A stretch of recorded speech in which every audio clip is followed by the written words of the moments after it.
Hi there, this is a reminder for me to upload this to YouTube as to show off my work and findings for Sonic Mania for the next SEGA Critic. Episode 26, 25, I don't have a clue anymore. I thought I'd do this rather than just making the episodes in the dark. So I'd create these long ass videos whilst playing, and I'd spout my thoughts into the microphone as a I don't know, like in exams where you've got the show your workings here as well as showing the answer. Kind of like that. So right then, show my workings here.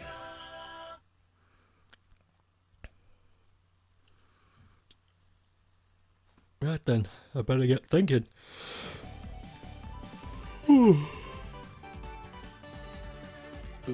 passion behind this whole thing, definitely. I mean, look how many fucking frames of animation that had. It's incredible. Like, the people who wanted to make this, like, they really wanted to. Not to mention this fucking thing, Jesus Christ. This is incredible.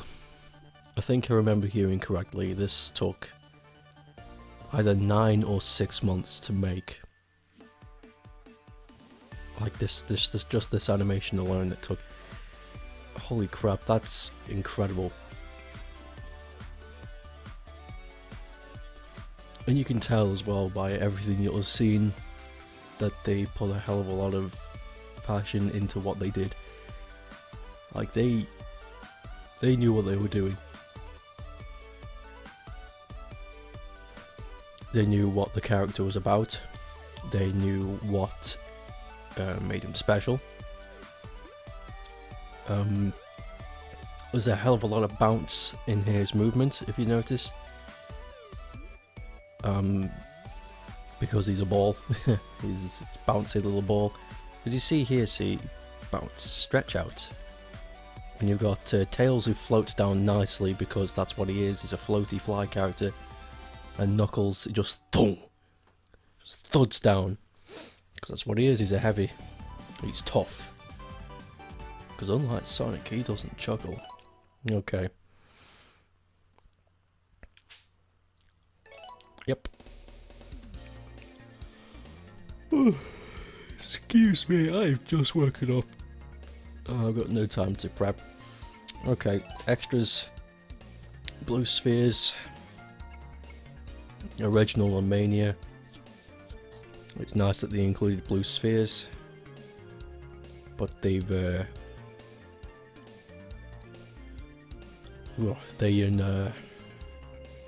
obviously revamped the images, so that's good. It's good they improved the graphics ever so slightly. They optimized the control system a hell of a lot better. I noticed I could steer a hell of a lot better with this thing.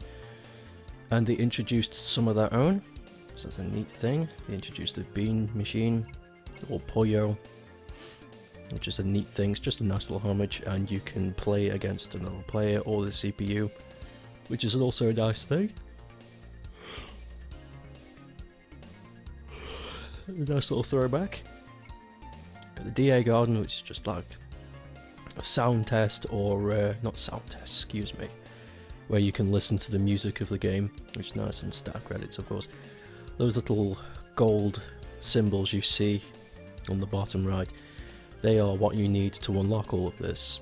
You can get all silver medals if you want, but I don't know, it's more satisfying to get gold, but if you get all silver medals, you will unlock all of this automatically. If you get all gold, all it does is unlock an achievement. If to get silver, you need to get all the blue spheres in the blue sphere mode, but to get gold, you need to get all the rings in blue sphere mode, in all of them that you come across. And you can access these blue sphere modes in the game by when you hit a checkpoint with, I think it's 30 rings or more, although I have hit the checkpoint with 25 rings before, and sometimes it works and sometimes it doesn't. I'm not really sure what the prerequisite is for that. And you jump into the sparkles like you would in Sonic 2, but instead of taking you to the bonus round, sorry, not bonus round, the special stage, it takes you to a bonus round with the blue spheres is, where you have the chance to unlock medals to unlock more goodies. So that's about it for this part. Okay, options, what do we got for options here? Yep, right, you've got, I choose the non-filter, but whatever. You can do clean, which sort of blurs the pixels together. It's really, really slight, but if you do stare at the little screen, it blurs the pixels together ever so slightly, which does make a huge difference when you're playing. Because it does make it look a hell of a lot smoother than it really is, but I just like the... well, someone's beeping there, beep. Anyway, it does make it look a hell of a lot cleaner anyway, and you've got CTR Sharp, just introduces scan lines, and it does make it look rather convincing. In fact, I am tempted to get a HDMI to SCART adapter and hook this up to a classic CTR television just to see how it looks. Of course, you wouldn't need the CTR filter for that, it would do it naturally, but I'd like to see the comparison. I mean, like how this looks compared to how it actually looks. And then you've got CTR Soft, which is how the actual resolution of old televisions used to be, because it wasn't just like this, it wasn't crystal clear, the glass did blur the image slightly, so that is what it would look like, more or less. I still don't think it's 100% accurate, but like I said, I'll see. Sound, you know, sound effects, blah blah blah, controls. It's Sonic, it's as simple as it can be. Jump and movement, that's all you've got, and languages, of course. Right, competition. They introduced the competition mode, which is like split screen from Sonic 2 and 3. You can choose any character you want. Unfortunately, I don't have a second controller, so I can't show this off. But you can choose one of the 3 characters, select it, and you wait for the other person to choose theirs, and then you get to choose one of the many maps and face each other and race into the end of the stage. That's pretty much it for that. It's a nice little competition. Time attack, it's exactly what you think it is. Choose any character you want, and you get to choose any of these stages and race to the end. But there is a nice little feature in these, so I'll show that off by going to Green Hill Zone. The time doesn't start until you dish past this thing. See, now the timer starts, but if you want to restart your if you want to restart the map, you don't just have to pause. You can, in my case on the PS4 version, hold down triangle and it will restart the whole thing. So that's a nice little feature right there. There is no way to reduce time. It's not like the Crash Bandicoot trial things. It times you until the moment you hit the end. So yes. So it's asking for your best time, pretty much. Which is, you know, that's the whole point of this time thing. Now, I'm just gonna try and get through this as fast as I can. By no means am I an expert at this. But, yep. I'll try and get through this as fast as I can.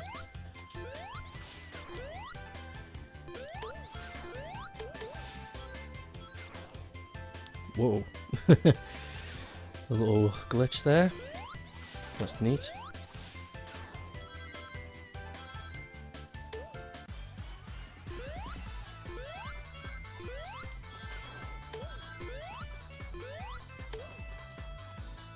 Also notice that the special stages and the checkpoints are deactivated during this mode, naturally.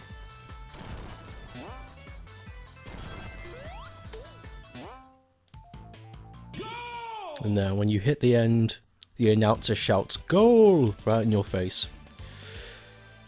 So yeah. And you're tallied on your points, and your score that you made reaches one of the top 3. And there you go, that's how it works, and that's how it works for all stages.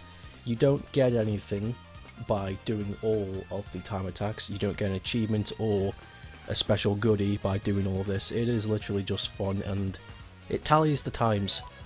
If you choose to do both acts, it adds the times together and sticks them there. It tells you how fast you got through both stages collectively. I haven't done this for all stages because speedrunning, although it is fun, it is not one of my passions. So no thanks.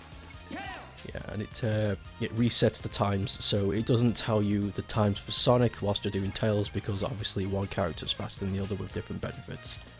Makes sense. Okay, Mania mode. This is where the main game hits. You choose any of these slots, and you get to choose from a 4-set character selection. Sonic and Tails, Sonic on his own, Tails on his own, and Knuckles.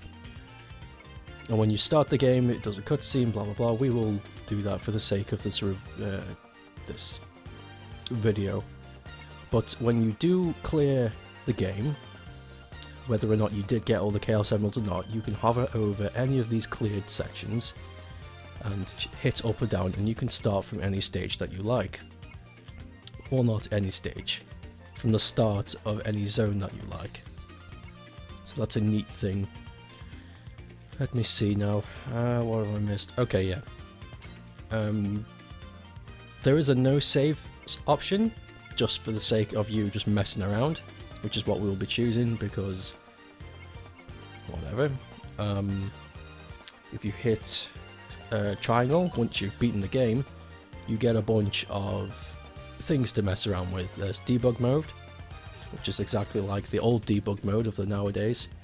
You get to unlock Sonic abilities, Mania mode, which is the drop dash, but if you don't want him to have the drop dash, you can have him do the split out figure 8 running thing from Sonic CD, or you can have him the, you know, that shield pop thing you can do in Sonic 3 and Knuckles that gives him a bit more extra, I don't know, a bit more protection. That's what that is.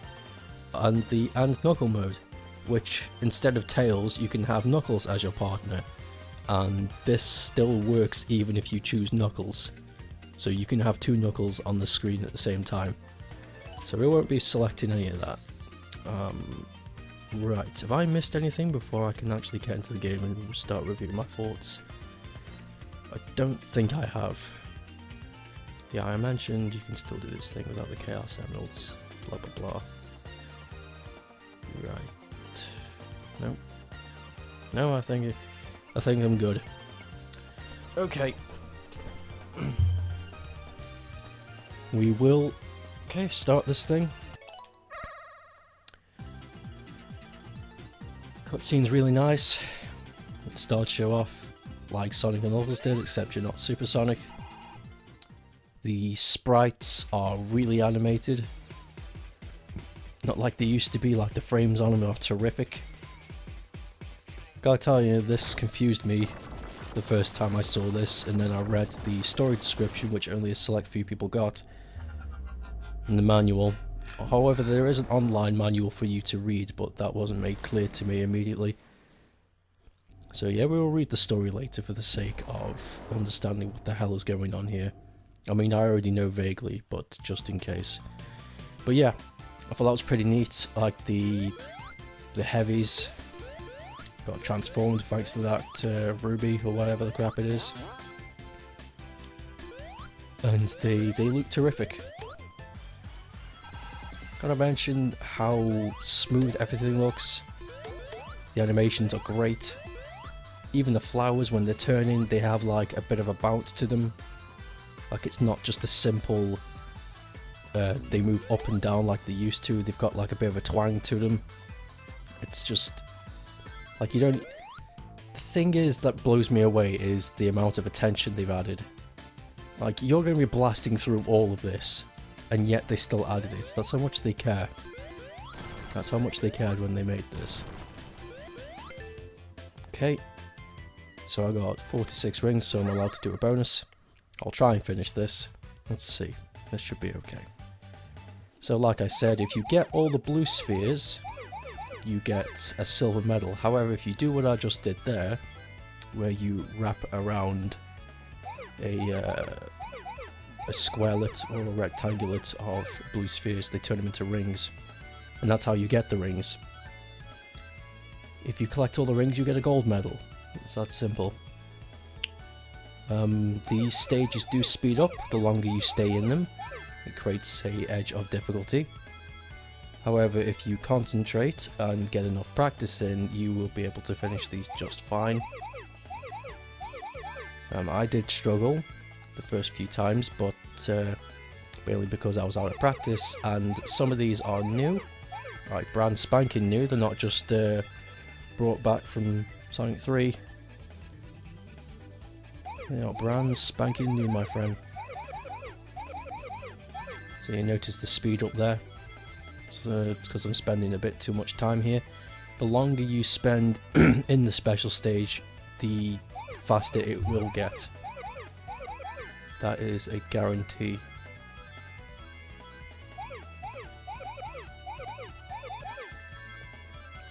When you get all the rings, it'll say perfect, like that.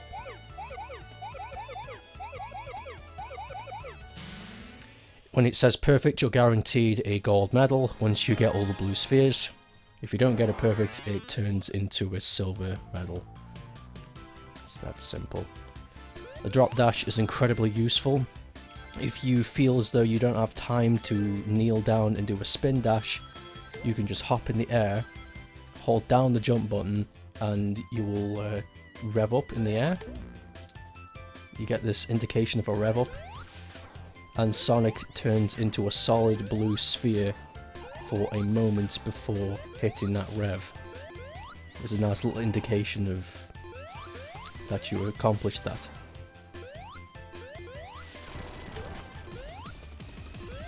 Also, I love how they introduced this little music when you get the fast shoes, and these little after image effects. It's good stuff. Because rather than the music just speeding up and ruining the, I found it ruined it slightly, the whole feel of the stage. So they just, you know, they changed that up a bit, which I really appreciate. They put their own flair on it. And the music as well is great. Also, mention, we ran past one a moment ago, but a elemental shield, we ran past a electric one. And yeah, they brought these back from Sonic 3 and Knuckles. That's nice. But they've been revamped in graphics. They look a little bit different, but they've still kept the same aesthetic. So they're familiar, but slightly different, so that's neat. Also, now that the stages are 2 instead of 3 acts, like from the first game, they've melded some of the stage elements from the second act, like this part here with the moving platforms is from Act 2 of Green Hills, but we are still in Act 1.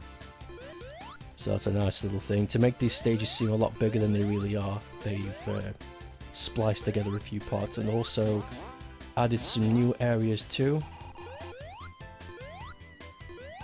Like again, the whole same thing, that they added familiar areas and yet new parts too. And also the lovely parts of secrets everywhere. It's just gorgeous. Also, this game rewards exploration, just like the classic games did. Like if you went out of your way to go and find things, you will find secrets like I did, where I was moving that stone and underneath I discovered a wife. I discovered a wife. I discovered a life. So they introduced Sonic 3 stages at the end. Oh god, that's not right. They introduced how you can have a boss fight at the end of each stage, just like Sonic 3, which is a nice touch. and they've made it very familiar too.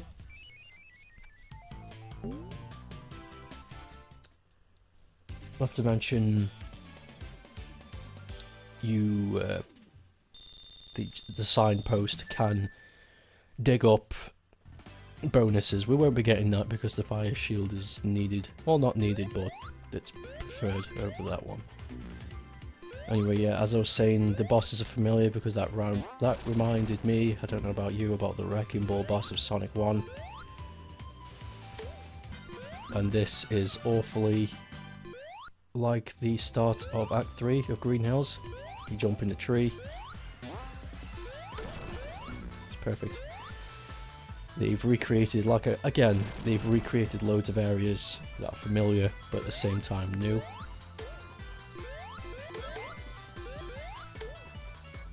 Also, something else I just noticed, they've made Sonic and Tails sprites a lot brighter than they used to be, to emphasize how they look within the game. And they introduced this too, where you can burn the bridges, which was a concept they wanted to introduce in Sonic 2 but never got around to doing it.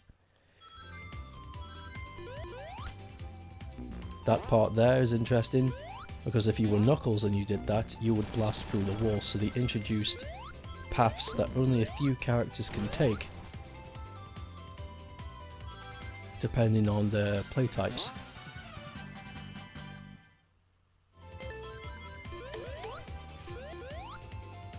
Also, I want to mention how animated everything is. I should be safe from these crab meats. Yeah, it bounces off. Just look how animated Crab Meat is there. Like how many frames he has by moving, it's gorgeous. Like everything has really nice frames of animation. Look at this bat. Like before it was just simple up-down motions. Of course it was limited. Like there were also this. It's great. Like the piranhas that were jumping up now have a place where they come from. The cycle is complete. Of course it was limitations back then, but whatever. And also, again, reward exploration and curiosity when you get a special stage. Special stages are amazing. They remind me a hell of a lot of the Sonic CD special stage. Also adding in the low poly Sonic from the Sega Saturn era is a really nice touch. How everything here is low poly and it's fantastic.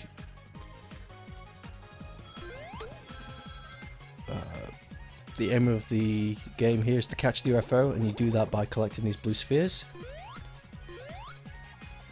And it makes you go faster. And you collect rings to get more time to stay in the stage. And that's how you get the Chaos Emeralds. The rules are simple, but they do get harder.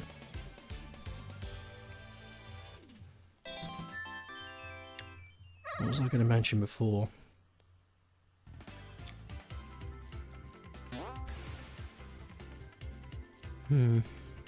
Yeah, just like Sonic 3 though, you find the...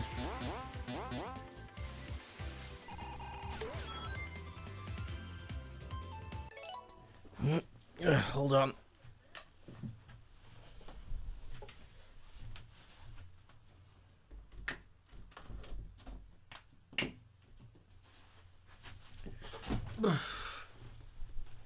Neighbours being noisy. I have to close my window. It's gonna get hot in here.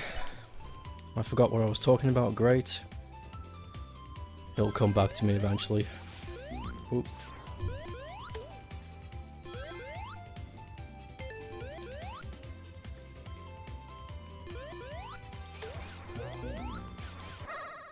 Ah, shit. I don't want to do this again. I've already got all the medals. I don't need to do it again.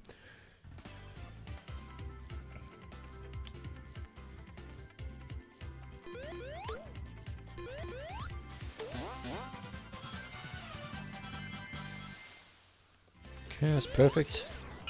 Again, it rewards memorization, because if you were to fly off that part of the map and hit the red springs, you would fly past that electric shield. And we want to go up here. There we go. Again, rewarding exploration. I will lose my shield, but because I forced my way past that ramp, I can go up here and hit a second special stage.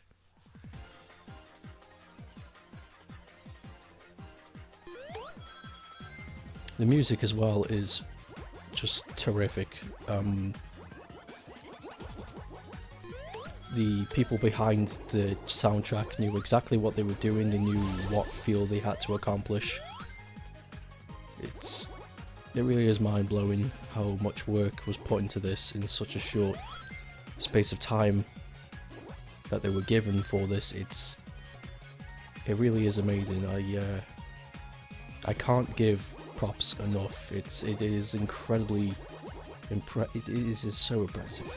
It is absolutely impressive. It's like, I knew this was going to be good upon release, but I had no idea that it was going to be on this scale. It's mind-blowing. Absolutely mind-blowing.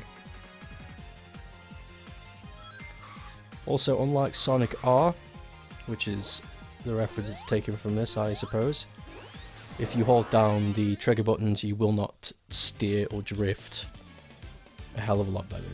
It's fixed to just the left and right.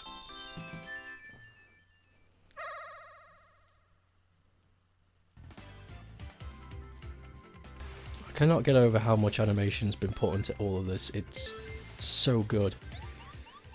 Also, the first Robotnik encounter is great. I mean, it starts off with the final boss from Sonic 2. Just good stuff all around. Fantastic. With a bit of a twist, of course. Oh, I fudged up there. Shame. If you stand really close to this boss, it will activate his hands, so you can bounce off of him. But if you stand far away, it will activate his throwing bomb, which is something you don't want, because it wastes time, and if you wait too long, it pushes you off the stage. Also, a new thing that introduced in this called a cool bonus, which just means it's how smooth you did the level. Like, points will be deducted based on your mess ups. Like, if you get hit way too many times, your cool bonus will be nothing. I only got hit once that round, so my cool bonus was 7,000. Yes, so Robotnik now has, I think it's called the Phantom Ruby, which is giving him these abilities to just access dimensional rifts and control them.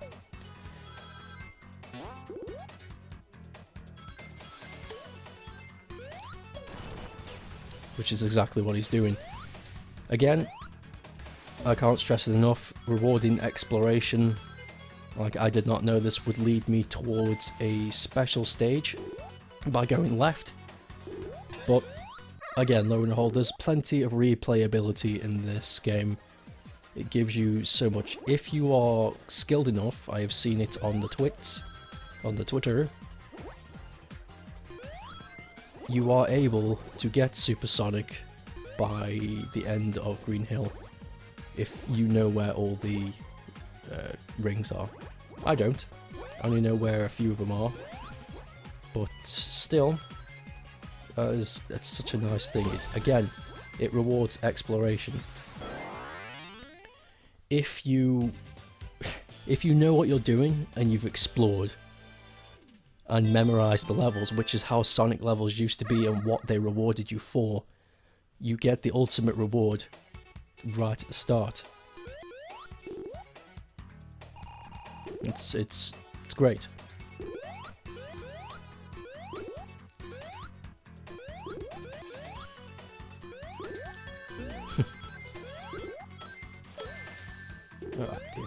cool bonus is going to go out the window. Still though, it would be a nice way to show it off, because the amount of times I messed up here, my cool bonus will go down. The level designs for this game as well are just great. They, the people behind it knew exactly what they were doing, they knew what the character needed, what environments were good for it. Like right there were 3 paths I could have taken. I chose the middle path, of course. God, I'm gonna get no cool bonus at all by the end of this. So yeah, if you want to come back here immediately, there are 3 different replay options. It's just good stuff. Like they crammed so much in.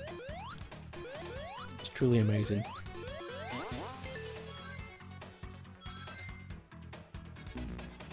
Oh. Oh well. At least they still have that fault. I remember that happening a hell of a lot in the other Sonic games. You're just a bit too fast and you get yourself crushed. Can't be helped. Them's the brakes.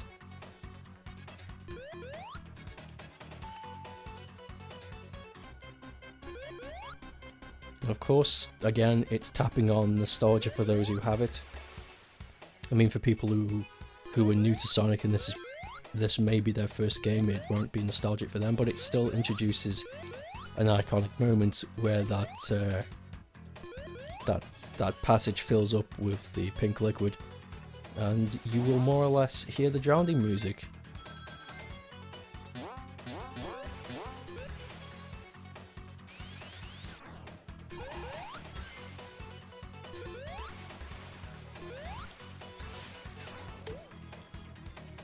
Again, the drop dash is incredibly useful. It is by far one of my favourite features. I found so many uses for it. Besides speedrunning and getting where I need to go, it is incredible. Also, the bosses in this game are just great.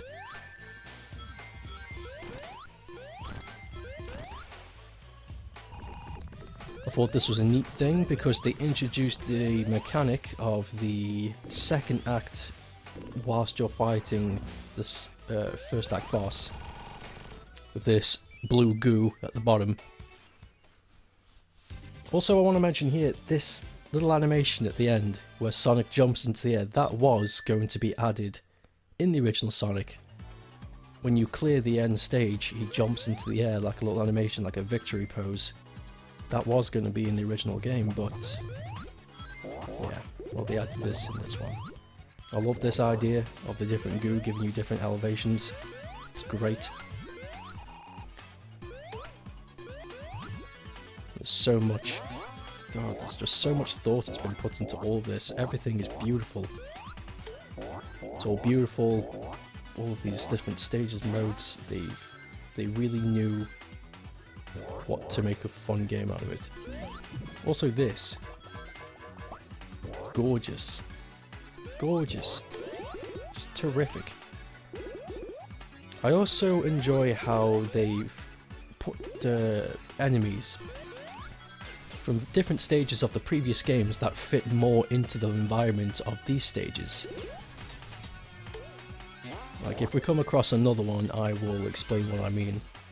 But I think you already know what I mean by this point. I mean, if you've watched so far, okay. These little blue guys coming out, naturally part of the stage. However, these guys are from Angel Island 1, from Sonic 3, but they do fit this environment because they are blue little stringy things that represent, or at least look like, a hell of a lot of the blue things that come out of the vats. Again, it's just attention to detail like that, it's really appreciated. And this thing again, that's just beautiful. It's gorgeous. Oh. I was punished for my impatience. just like a Sonic game. You have to be patient and on the mark. Again, exploration and memorization. Exploration and memorization is a key factor in all Sonic games. Well, the classic ones anyway.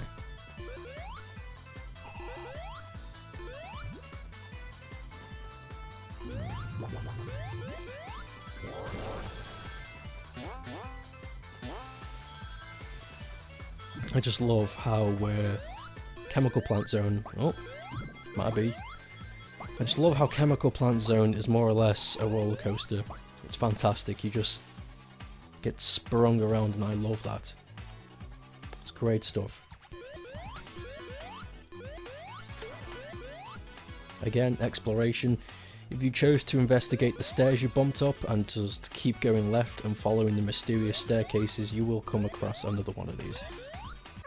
Again, exploring places you would never want to investigate but do anyway rewards you.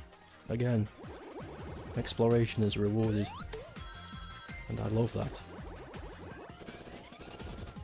You can go fast if you want to, it's entirely up to you, but if you do choose to slow down and take a look, just breathe it all in, you will be rewarded.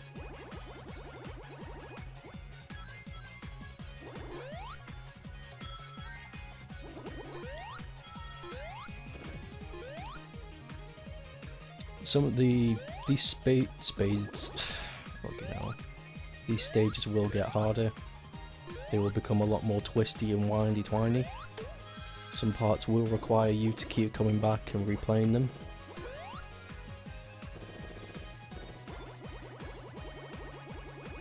Some UFOs are a lot faster than others.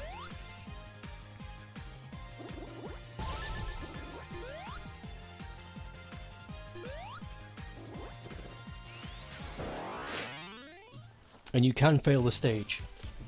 If you fall out of bounds, it will end. Just the same as if you run out of rings, it will end. If you hit hazards, you will lose rings, or time in this case.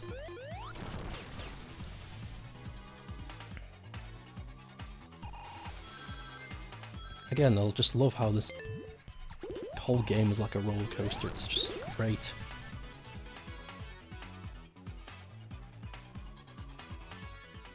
I love this. How they have you playing Puyo. This is a reference to Dr. Robotnik's Mean Bean Machine. But this is Puyo, and I just love it. I also love how forgiving they are, because Puyo is a really niche franchise. It is. So having them come in and make it difficult would be extremely unfair. So they give you just enough time to work it out, and then the computer starts to ramp up in difficulty. So if you know how to play the game,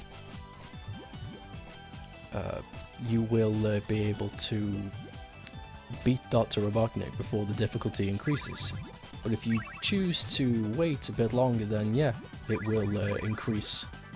The beef will increase. The beefage.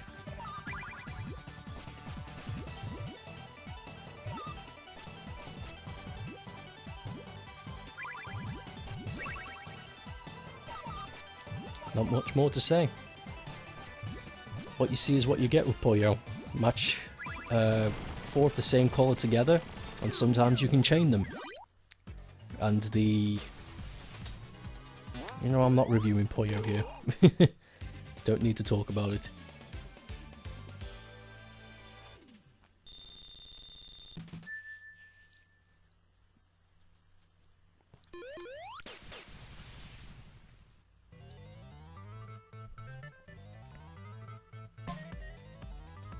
This is by far my favourite stage.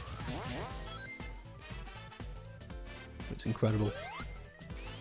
I love it to pieces. It's filled with references. Absolutely filled with them. If we go back...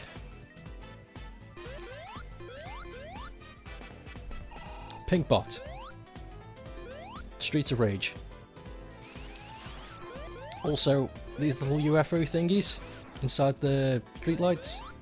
I'm pretty sure that was a lost concept for what the wished Marble Zone would look like. The prototype of Marble Zone, we're going to have UFOs in the sky. Don't know if that is... It's a bit of an obscure one, but I'm not sure if that is what they were going for, but that's what I noticed. Damn, we just missed another reference, but that's fine. There are plenty in this zone, at least.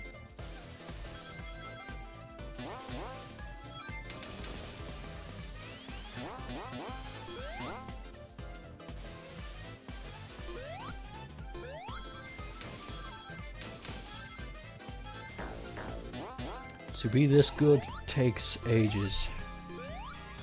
To be this good takes SEGA. That's a United Kingdom advertisement slogan right there, and that's the only way you can reach that one.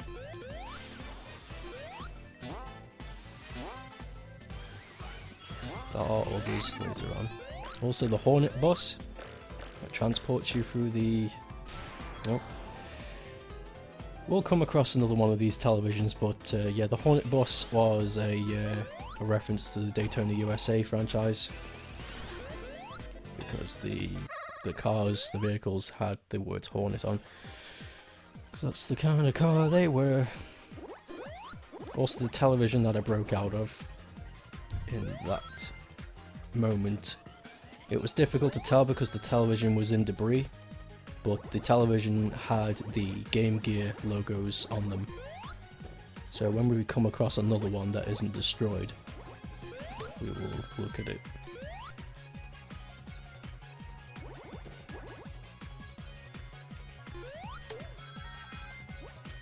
Now I chose to go the wrong way, but that's fine. If I chose to veer left during that, there is a bunch of goodies. See, the UFO's a lot faster than the other ones.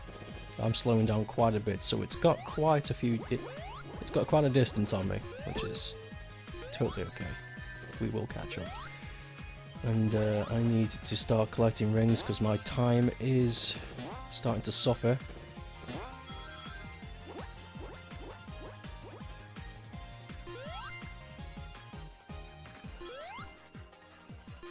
Okay, stay on the veer left.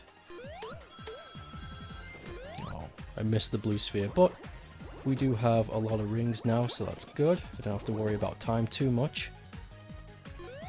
Just stay on course and remember what's coming. Stay on course and remember what's coming, and you should be okay.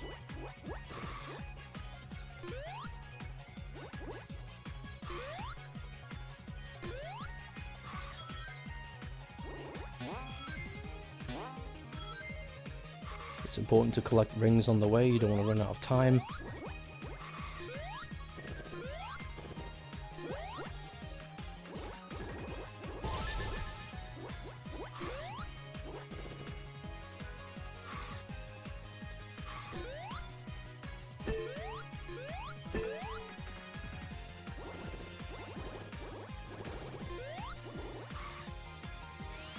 And there we have it.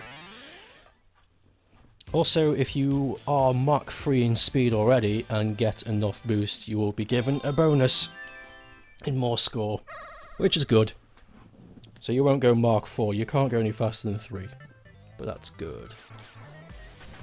Because I think any faster and it would become unplayable. Also, I love these little things. Like, they're totally nothing, they do nothing for the game, but they are just fun.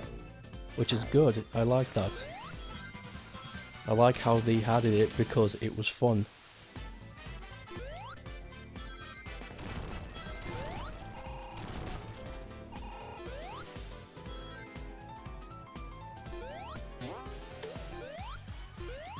Like, you could argue that they help you bounce to different areas, and they do in some part, but so what? It's just how it is, it's fun. It is fun, fun, fun. Pink bot again. Okay, here you go. The icons at the bottom, the red, green and blue, they are, and the way they're shaped are the logo for the Game Gear. And do you notice the little antenna and the tiny letters that say TV on them? That is also part of the SEGA TV adapter for the Game Gear that would allow you to watch television programs on your Game Gear back in the day, which is a neat little thing they added. Again, references everywhere. Club Spin Ages, which is Club Spin Sega in Japan, which is a giant arcade in Japan, in Akibara. Also, I love the Hard Boil Heavy theme. It's just so jazzy, it's great.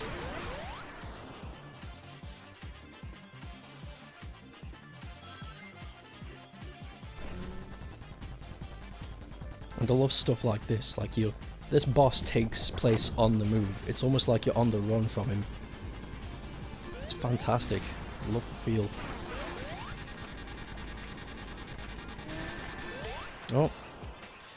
Oh well, but they understood that that might happen, so they give you rings whilst you're heading to the next part of the stage, which is great. So they know exactly when. They know exactly what would happen if you were to get hit. You would lose all your rings and they would fly past you because the stage is difficult. Well, it's not difficult, it just takes a bit of practice.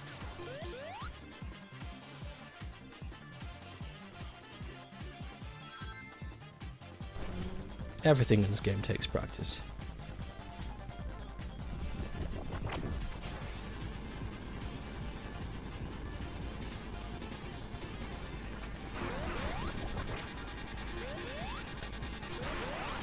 And there we go, that's the first Hard Boil Heavy down.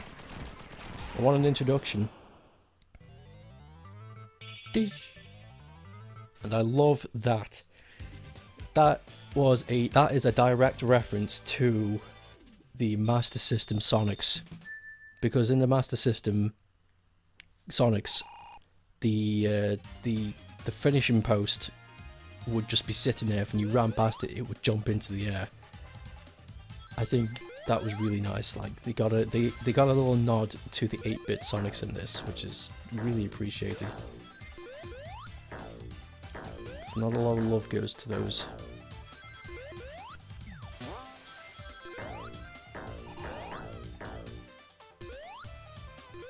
There are more references in this place too, if we find them.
Again, just want to point out, The only reason I found this one is because of exploration and memorization, and again, memorization, if you come out and just land here, you'll be taken to the lower part of the stage, which is good, it's exactly what you need. Because if you take this route, oh, excuse me, go in here, you'll be shot into this thing, shot out, and if you're fast enough, jump on the lights, and there's another one. Again, exploration, it rewards it. If so, like I said before, if you're good enough and you know where enough of them are, you can get Supersonic really early. I know some people are able to get it in the first 2 acts, but I'm able to get it during the 3rd zone. Because again, exploration, memorization. 2 ways of being rewarded in these games. Need to keep emphasizing that. You can blast through it and get loads of speed points, or you can take your time and remember where all the goodies are.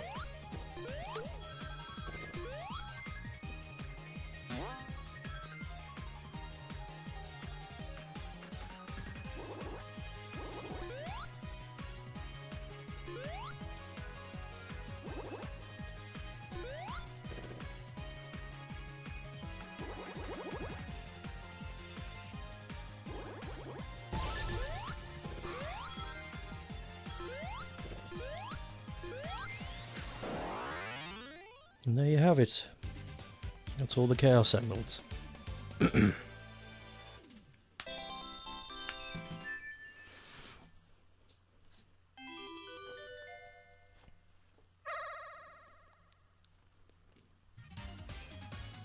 I want to point out something too. Being Supersonic in this game is really nice. Because the theme, I could listen to this all day. Before, I thought it ruined it because the theme was quite short. It would get annoying really quickly, but this theme is just fantastic. So I really don't mind being this. Plus the music really does... Whoa, okay, that wasn't supposed to happen. Let's try that again. There we go. The music makes me want to feel like I'm blasting through everything as well. It makes me feel heroic.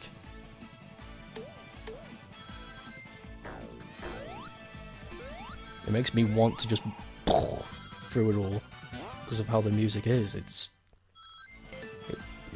fills me with a feeling of wanting to just take everything. Also, another reference up here. I've missed a few references by the way, but here's another reference, the Gallop Lotto. Gallop is a logo that's also on the side of a Daytona USA car.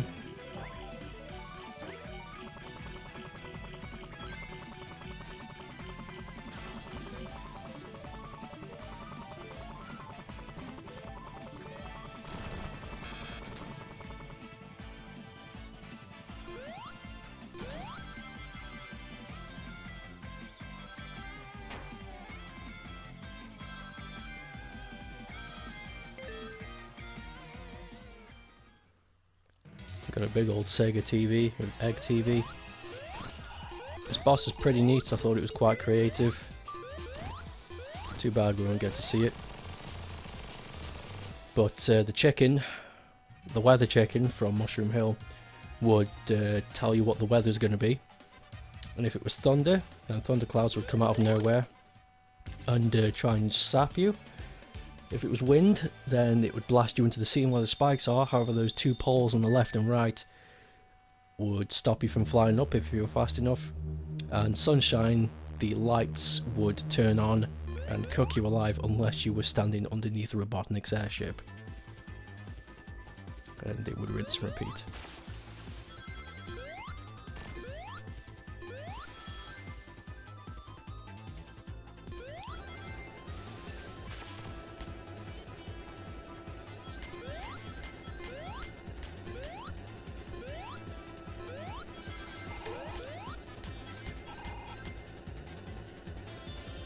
Again, exploration. if you were fiddling around, you'd find out where that fire shield is, and that would make the rest of this thing super easy to deal with.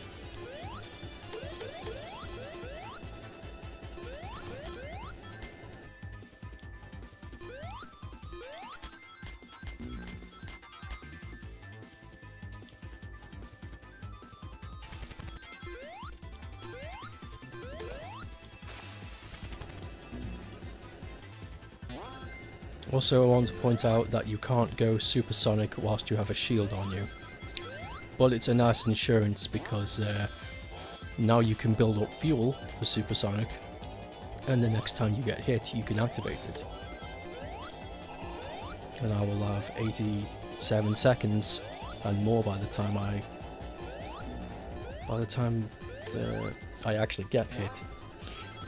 Which will fill me with a lot of confidence just to whiz around and just really enjoy myself. So I used to say that supersonic destroys the feeling of the Sonic games. I never enjoyed being it, because the levels weren't built around supersonic very well. They were all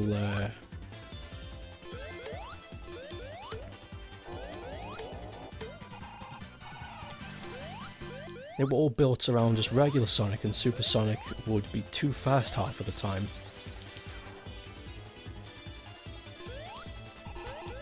So I never enjoyed being it. However, you can be supersonic in Mania and still have just as much fun, because the levels weren't just built around regular Sonic but also supersonic. So you're having a good time being either, which is great. That's the way it should be. Whoops. My fault. Again, I had my shield on and I thought I was activating the drop dash. So just remembering. Oh, what a mistake. I was impatient and it led to my death. Oh, wait, I want that. There we go.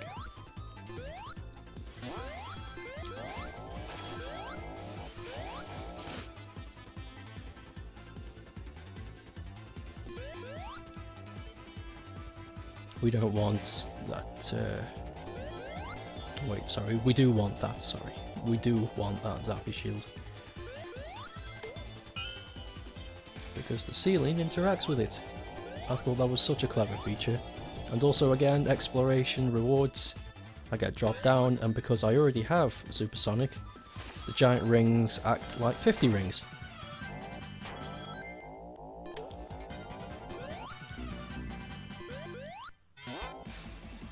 And like I said, Supersonic is just fun to play, because the levels were also built around the fact that you could be exactly this.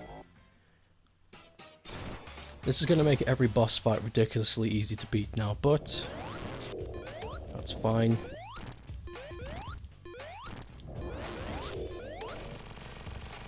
There we are.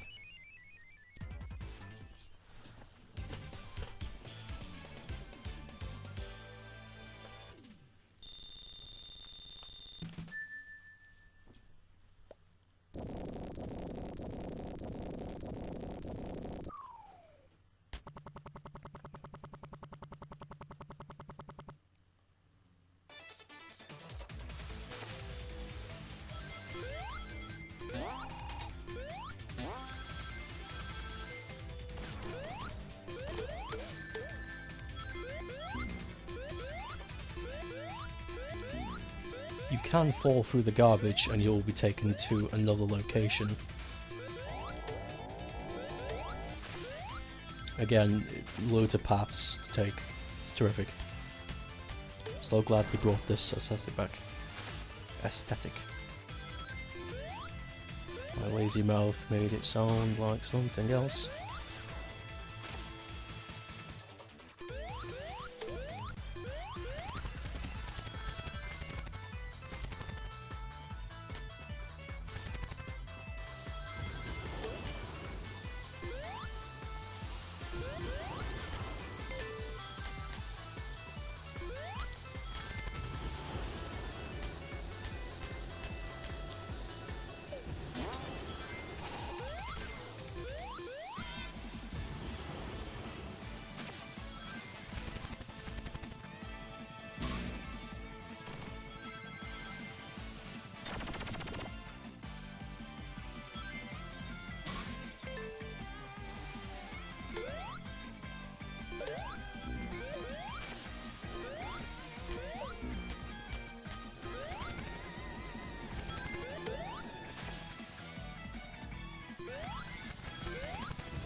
just love I love all the changes they made. It's great stuff.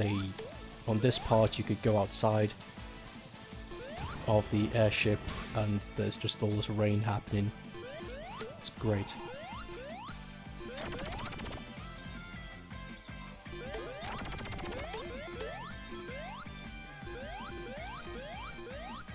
And again, secrets.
I love how they introduce so many little things, such as this, just to make the whole level doesn't seem bland. Also, something else I want to point out, how they just hit you with so much in such a short space of time, that you don't even have time to react to how it is you feel about all of this.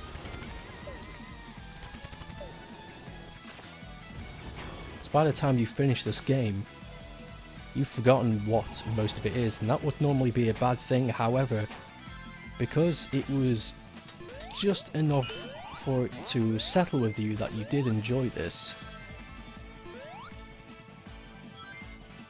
then it urges you to want to go back, because you remember you enjoyed it. It's not like one of those mediocre games that come out most of the time, where it's, yes, I played this, I think I remember liking it, but I don't really know. You remember enjoying this, and you know why, hence why you wanted to come back. Also, this boss is incredibly creative. Instead of just hitting it normally, you have to bounce Robotnik into the spikes so that he takes damage. Which is easier to do as Super Sonic because he just builds up so much momentum in such a short space of time, so that you could just jump into him. But you were given those railings that you were extensively using, so you knew exactly what to do in that situation, despite it being quite intimidating and new. Introducing you to a mechanic in a safe location and then giving you a more challenging prospect with that same mechanic is great, because it makes you feel like a freaking king when you work it out. Which is what we're all about as human beings. We like it when we think we're clever. Also, new zone, Press Garden. It's gorgeous, especially the second stage. I love the music as well in this. It's so... there's something about it that just gives me chills. And I don't know if that was intended because the second half is frosty. But I don't know, there is something about the music in this that just gives me this, I don't know, goosebumps, but in a good way.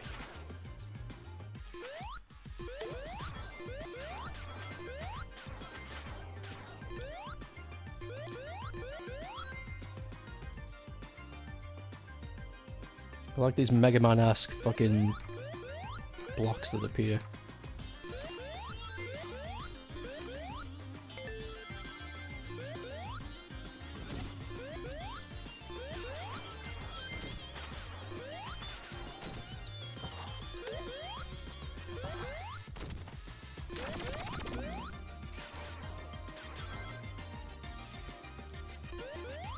Also, did you notice that?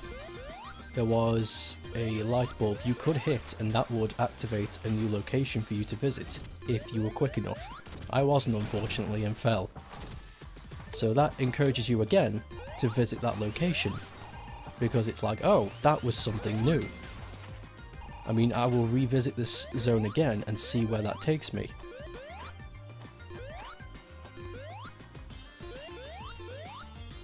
Whoops.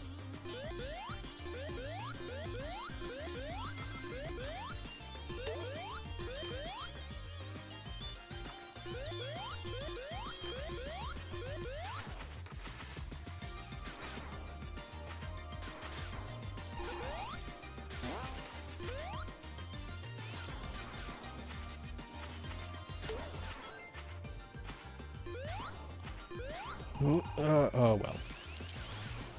83 is fine.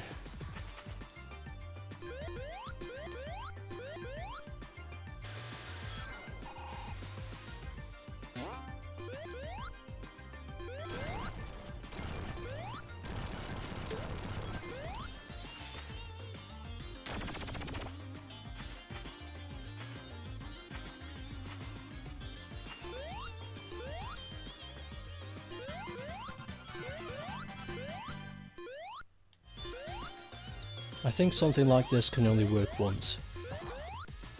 I don't mean this stage, I mean Sonic Mania. I don't think they could do another one like this and you would be able to get away with it. Because, I don't know, I feel as though maybe something new, maybe a more HD sprite Sonic that's all 2D with brand spanking new levels, that would be great. But I don't think you could do Mania 2 with more reimagined classics and a few more extra stages. I don't think that would be okay. If they are going to continue doing classic Sonic stuff, they would have to do something new. Because I feel as though something like this, again, like I say, can only really work once because, well, the fans have been demanding it for so long, but if they get more of the same thing, they'll be feeling as though they're getting copped out. I need to keep things fresh, yo. But this truly is amazing, though. I'm not disregarding how great this game is. It's terrific, and the price for it is even better. I'm just saying, I don't think Mania 2 or something similar can be done. Well, it can be done, of course. I'm not saying it's impossible. I'm just saying it shouldn't be done.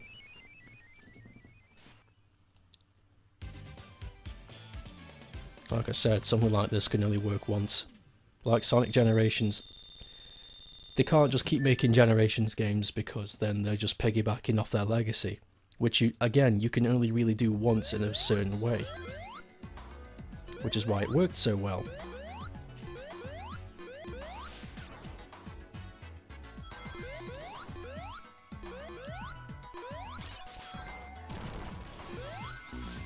I love how the stage bloody looks. Like, seriously, it is gorgeous. So goddamn nice.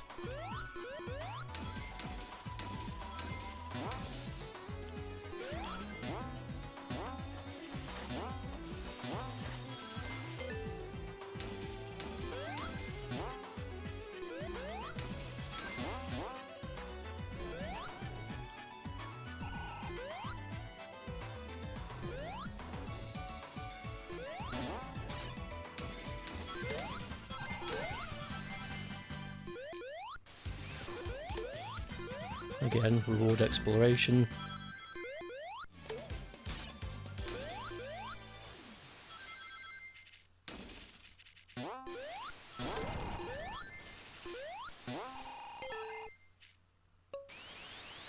I just love how this game is like a roller coaster sometimes. It's just, oh, just so, it feels great to just through everything, just blast it. Also, that's a mechanic I forgot to introduce because I've not really picked it up at all. But there are these blue boxes, sorry, these rings with blue boxes with blue rings in them. And if you pick it up, you will be able to hold a lot more rings if you fall. For example, if I'm holding 100 rings and I pick up a blue box,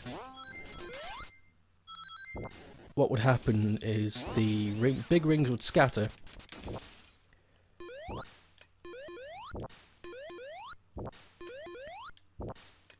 The big rings would... Sorry. Wait, why am I sorry? This isn't entertaining. This is a fucking backlog for me. Jesus Christ.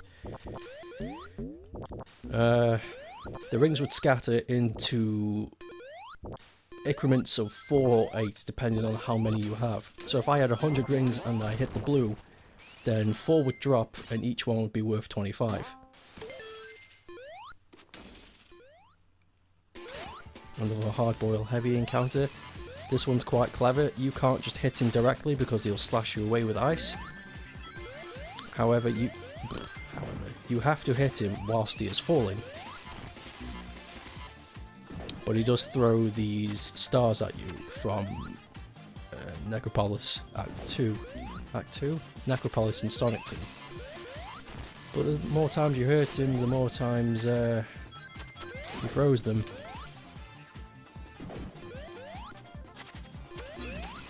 So it's the balancing act. You gotta be careful. Because if you're in the way, you will get hit.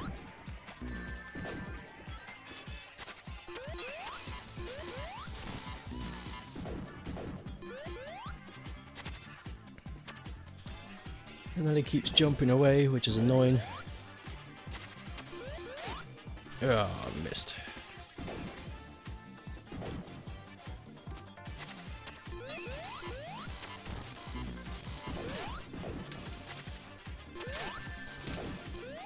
Let's grab that ring, yo.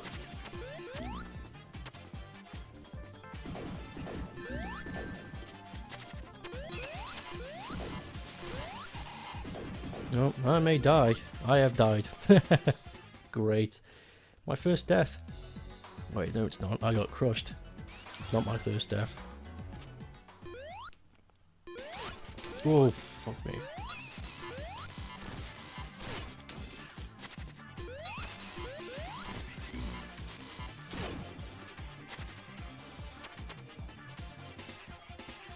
I just love how animated everything is. It's so goddamn beautiful.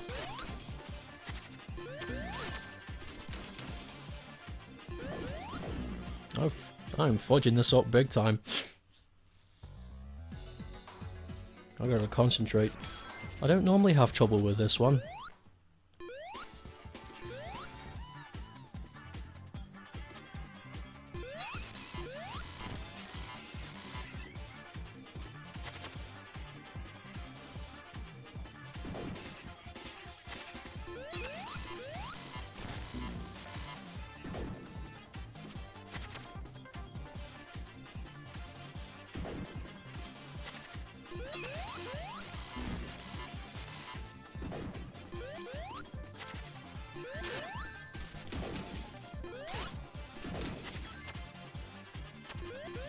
I just noticed something.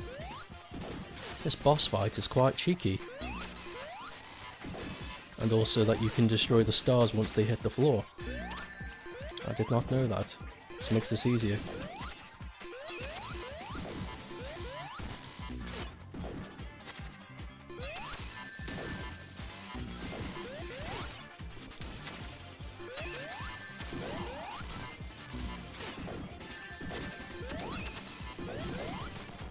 Oh, there we go.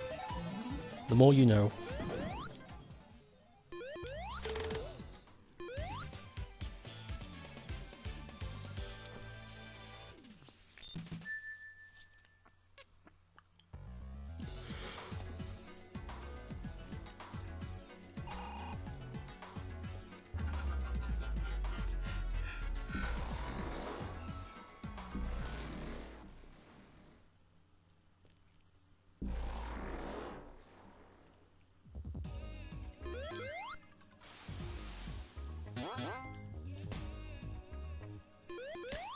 Yeah, Stardust.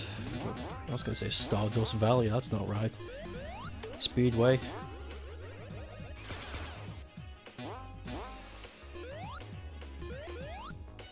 which is just beautiful, by the way. Every stage in this goddamn level is beautiful. Everything just looks great. There is not one low note to this whole adventure. It's just terrific.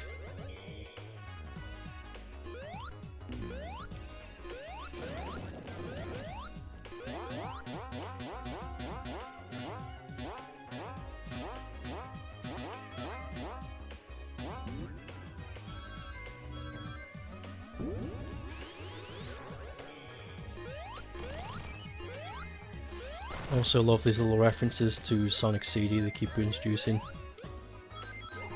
It's great stuff. And some new stuff too. Like these plants coming out of nowhere. It's great.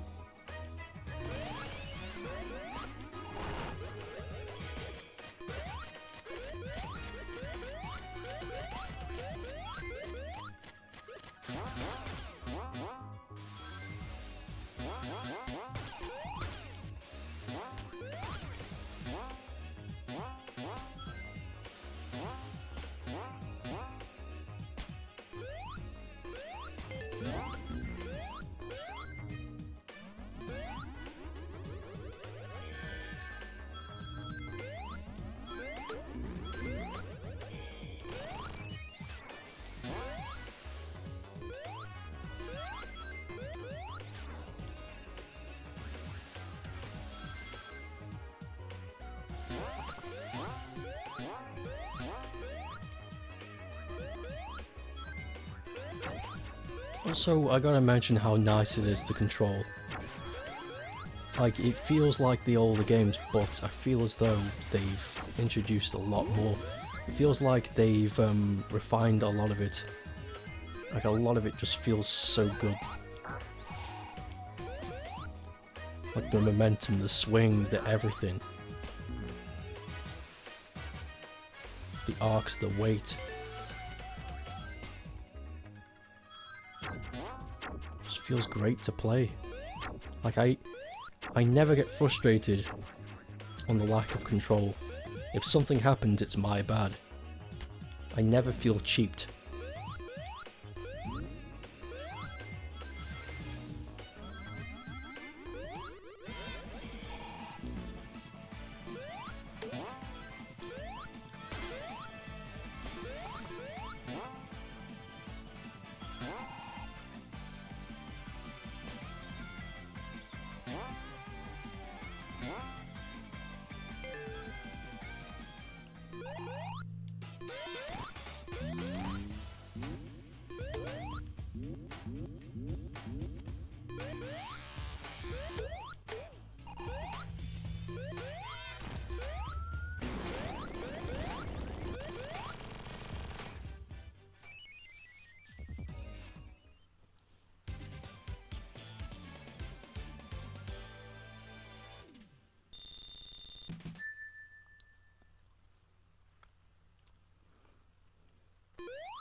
The level choices are just great.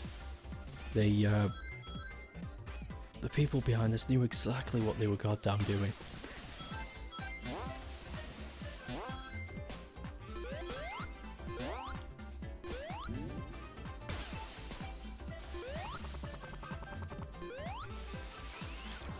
And the music, I just can't get over how nice everything is.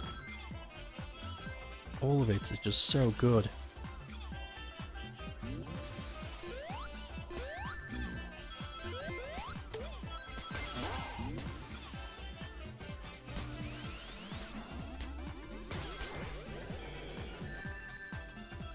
Oh, that's a shame.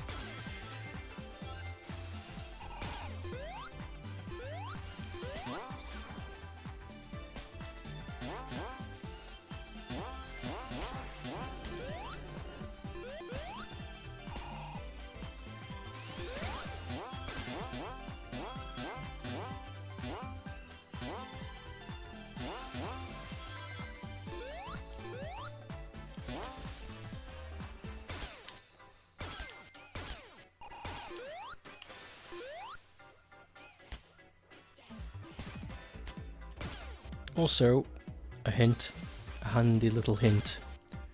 Don't go supersonic during the Metal Sonic boss fight. It makes it, believe it or not, it makes it harder. Especially the middle section. Also, very glad they brought back Metal Sonic because holy crap, I love it. And I love how they've given him a proper boss fight where you actually hurt it. Because the Sonic CD thing was cool, because you outsped him, which was the whole point. Like, you are faster than Metal, which is a neat thing I did think they did. But you never actually got to physically hurt him, unlike you did in Generations. But you can in this, and it feels like a victory when you do.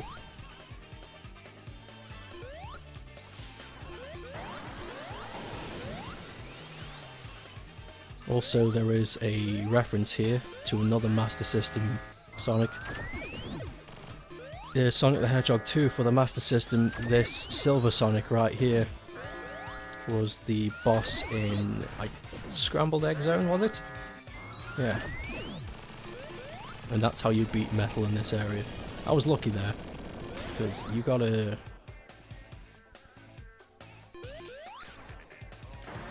You gotta wait for Silver to rev up into a ball, and he doesn't always do that. But he did it 4 times consecutively there.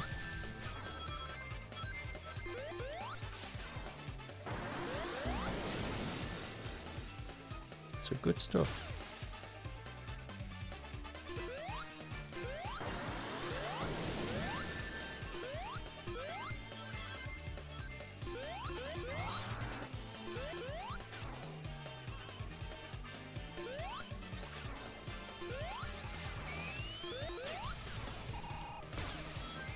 Also again, drop dash, so helpful during this area, because if you get stuck, then what, you kneel down and rev up again, or you can just jump and doof out of there.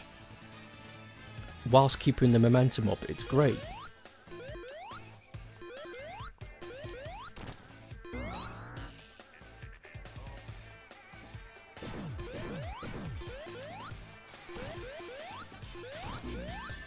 Oh, fudged up.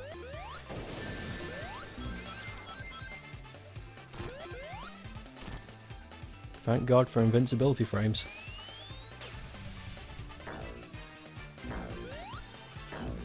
Also, I love that giant Robotnik statue in the background.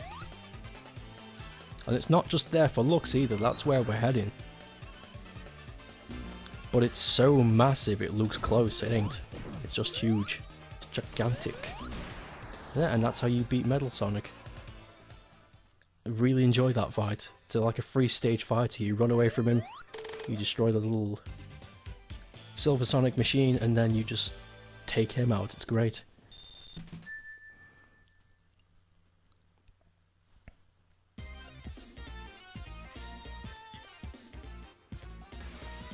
Hydrocity, or Hydro City, whatever. Don't really care. Give me a bubble. Really glad they introduced this back.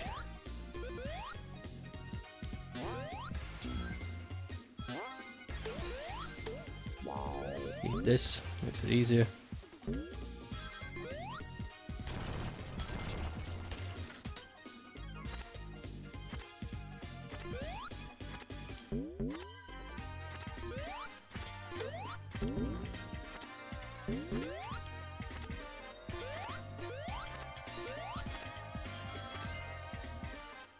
I love how they've taken old ideas and made them new. It's so good. Taken old ideas and done something new with them is what I mean, not to get confused.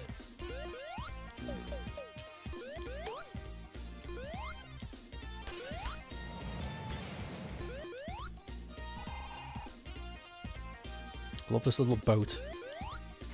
It does nothing other than just be there, but it's such a nice thing.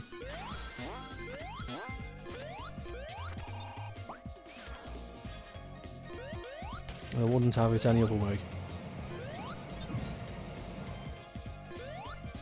Another Master System Sonic reference.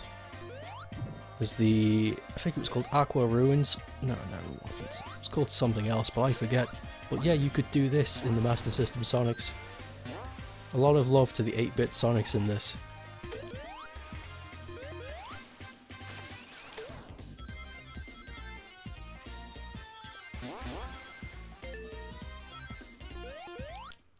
Yeah, let's turn super.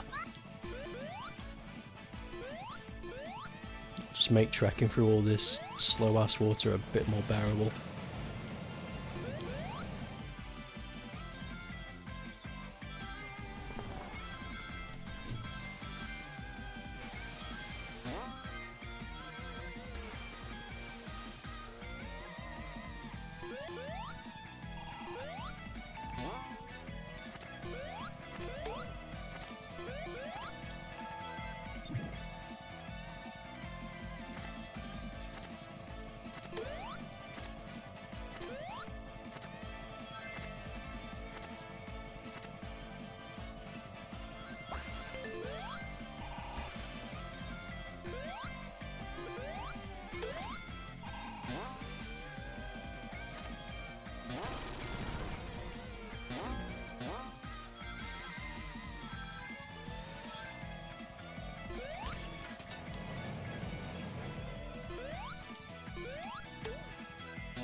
I love the indication of Robotnik is nearby as well when he's swimming through like that. It's great. All of it's great. I will run out of super. I think. Yeah, I will. There's just not enough time. Just love how they mix things up here. It's like this boss is like, it's just fun. Like it's not the most interesting boss, but I appreciate the mix-up, and it's such a nice thing.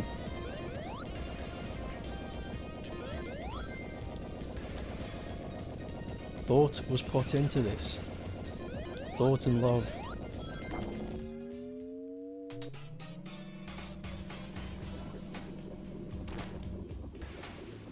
The roles are reversed in this, and I appreciate that.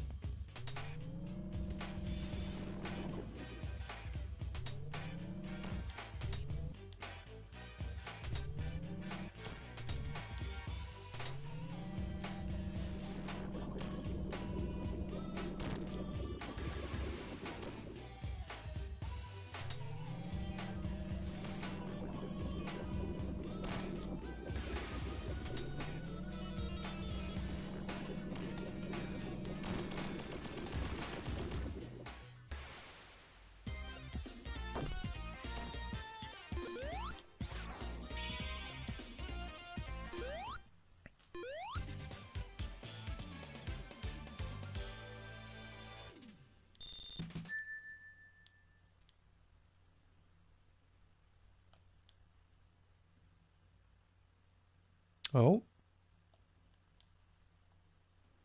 Oh, look at this. A bug.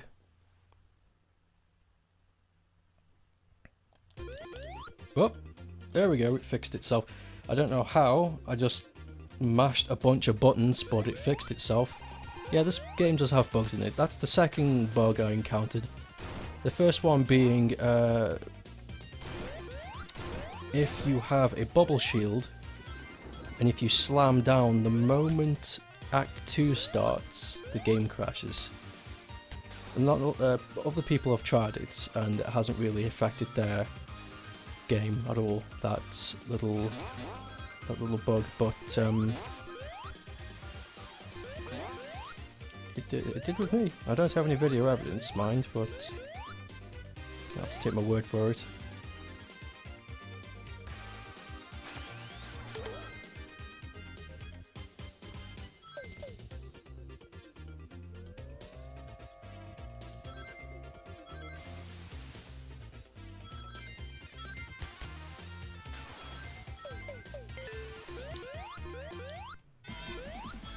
Again, super dupes, because why not?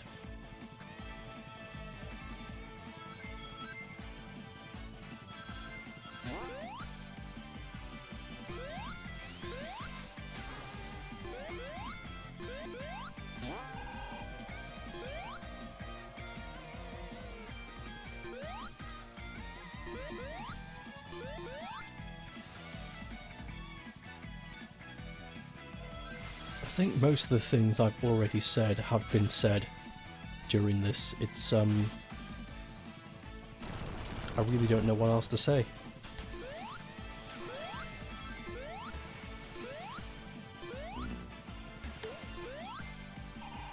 Music is great, the level design is great, the momentum is great, the feel is great, everything's great.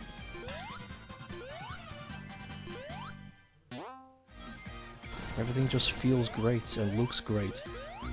The ideas are great, the level design is great. It has a few bugs, but that's fine. Every game does. I have not noticed. There are some low points, but they're not bad points.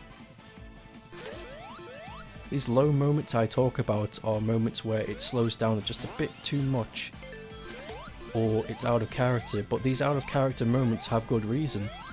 Like the bean machine thing, the Puyo reference. That's a slowdown, but it's a good one because it's a reference to something beloved.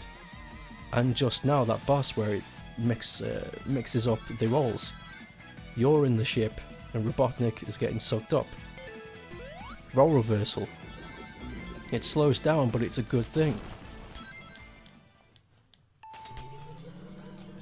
It's great. There is nothing I can point out that could have been changed for the better yet, that I can think of. I've only been playing this for 3 days, or 4, I forget. Not long enough for a complete idea of what I think could have been done better, but apart from that, I've got nothing. And this isn't just nostalgia goggles talking either, I really am trying to search for stuff that could have been better, but I've got nothing.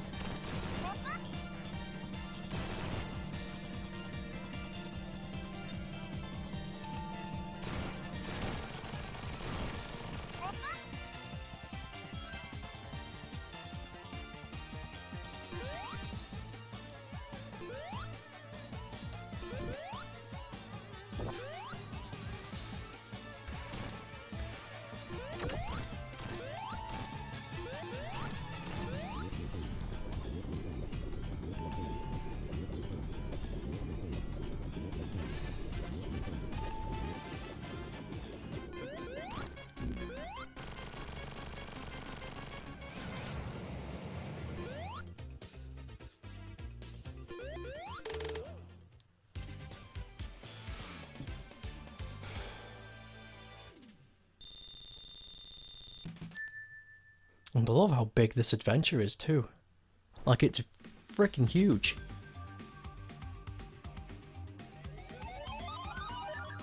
Also, again, here's another slowdown point, but again, it's good because this is a reference to Sonic 2 and how you can do it like this. And it's improved, because there's so much more going on. And in a new stage, no less. Brand new, in fact. And in itself, this stage is a reference because they wanted to do something like this in Sonic CD and Sonic 2. They wanted a Western desert theme. And now they have it.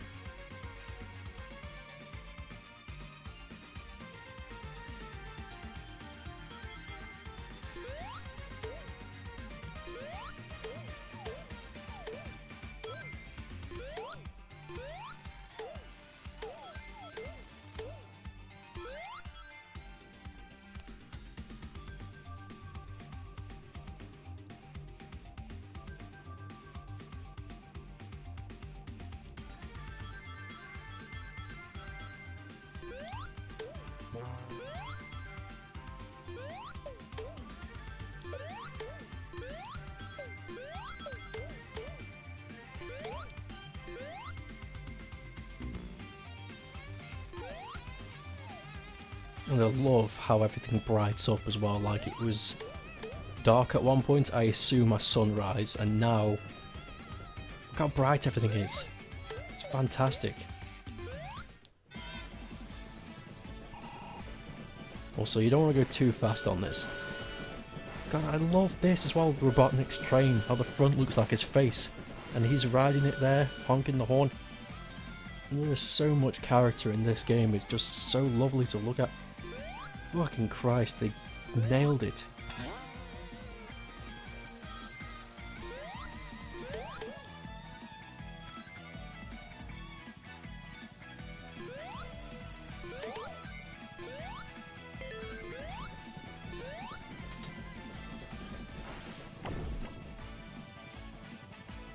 So you don't want to go too fast whilst being super, because I've encountered this a few times. If you go a bit too fast, Tails can't keep up and you do just fly off the edge. But that's fine because you do damage regardless of Supersonic if you just stand still. Not on that part, you gotta wait for... Yeah, you really can't. That's fine.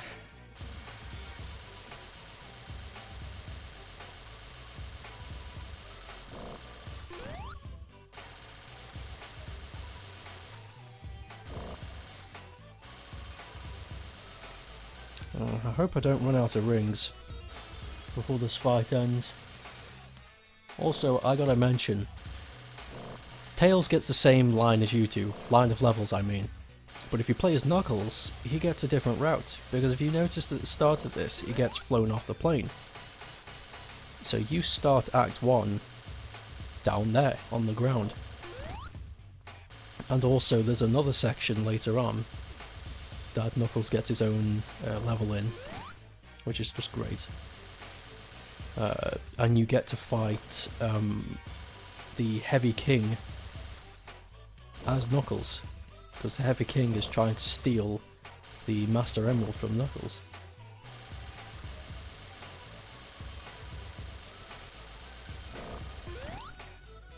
Well, this worm's taken a long time to get rid of. It's not a worm, it's a caterpillar, but you know what I mean. That took a while.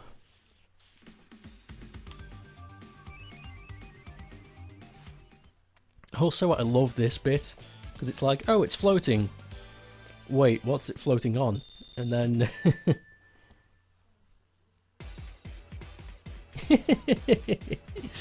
God, I love that. Also... Fang the Sniper or Knack the Weasel.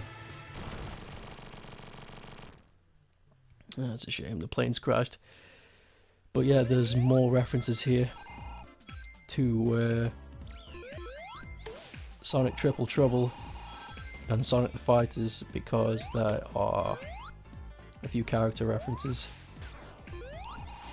Here you got Knack right here, or Fang from Triple Trouble. One of the really lesser known stuff, even lesser known than Mighty. And there are signs later for the other two. Beat and Bark.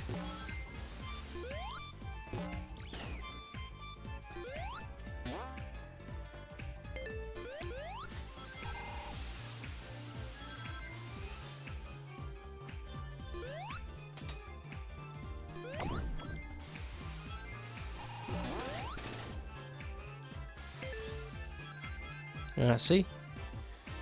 We got Knack, Beat, and Bark. Beat's an interesting one, this one, because he actually originally came from a Master System game called Dynamite Ducks. But Bark originally, I don't know where his origin lies, because I didn't take much interest in his character, but first time I saw him was in Sonic the Fighters. I'm not sure if that's where he came from, but that's where I know him from. Yeah, so it's interesting that all of these characters have different origins and yet they've been roped together. I think they're called Team Hooligan or something, like when they're together.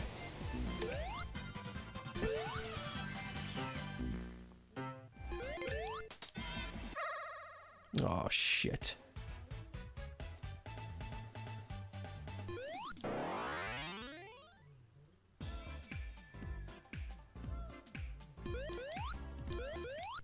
Careful where you show off your super, kids, because sometimes you get sucked into a warp hole. I love this boss fight. You'll see why.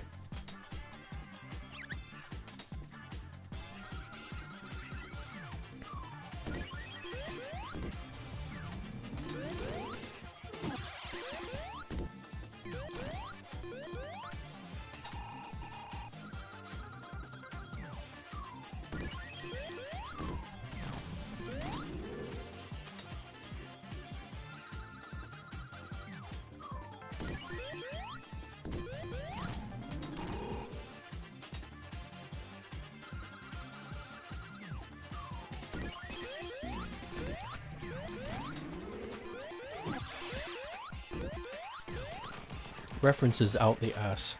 It's so good. So goddamn good. I think we've only got 3 more zones to go.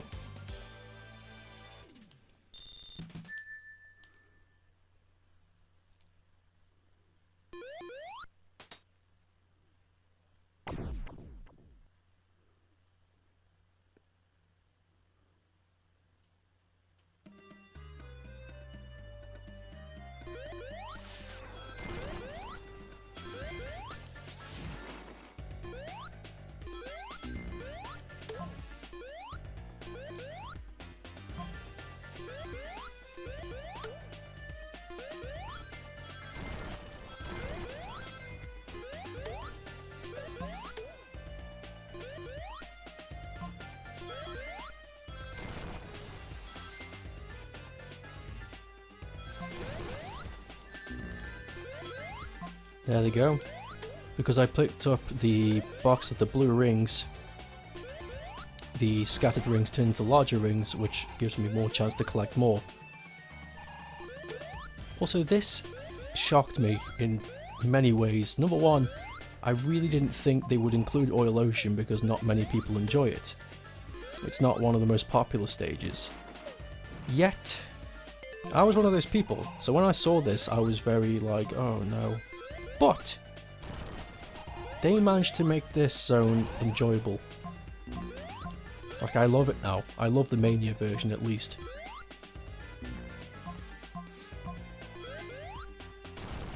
I'm having a great time, especially Act 2.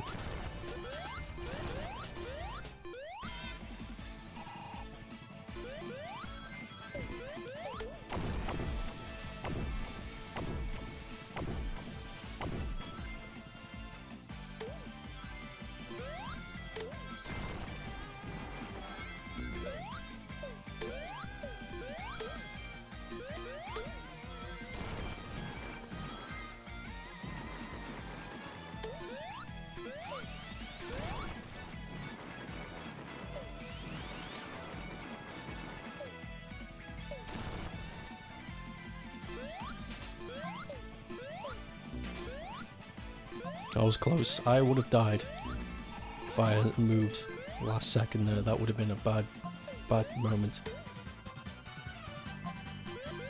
I love this boss too, because it fits in with what happens next. Like, you kill the mechanic that's keeping everything running, then the whole thing explodes and goes to pot because this is an oil refinery zone. Like, the whole thing is just an explosion waiting to happen. Now everything fills with smoke.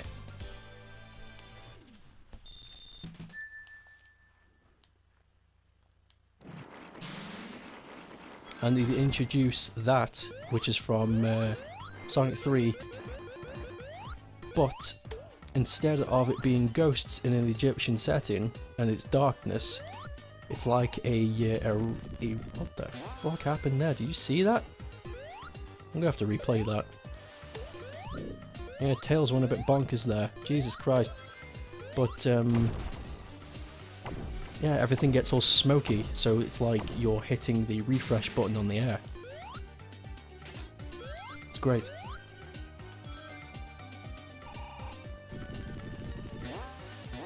Also a nice touch, because I have the fire shield on, I can set fire to the oil. Just such a little things like that, they really make it.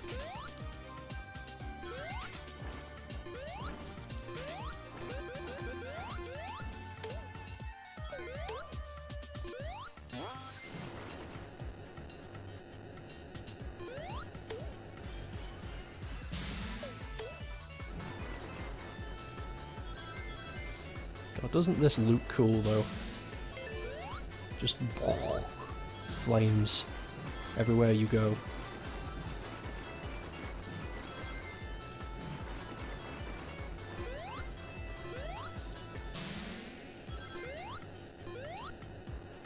Oh.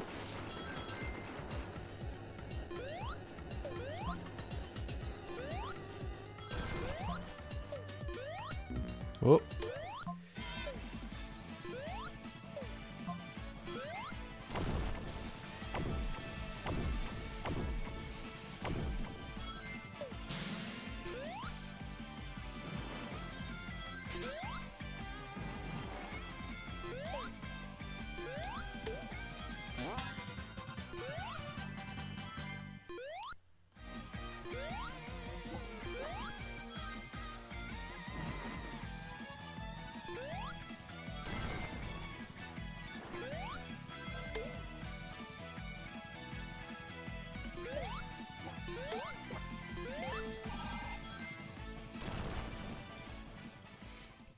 Also, I love the remix of this boss as well. Like, it's almost the same.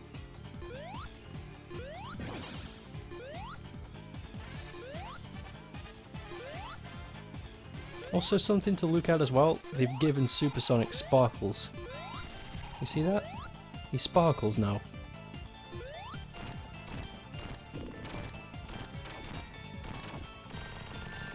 There we go. Oh, unfortunate. Yeah, Supersonic turns off when you beat the boss, but if there is still a projectile following it, you will get hit and you will lose your rings. Like what just happened there. That is unfortunate.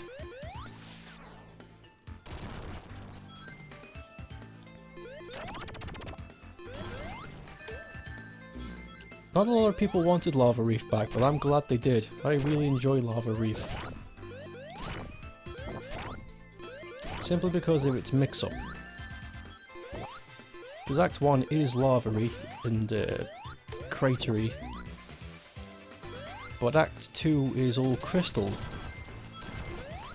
It's gorgeous. It's nice to look at.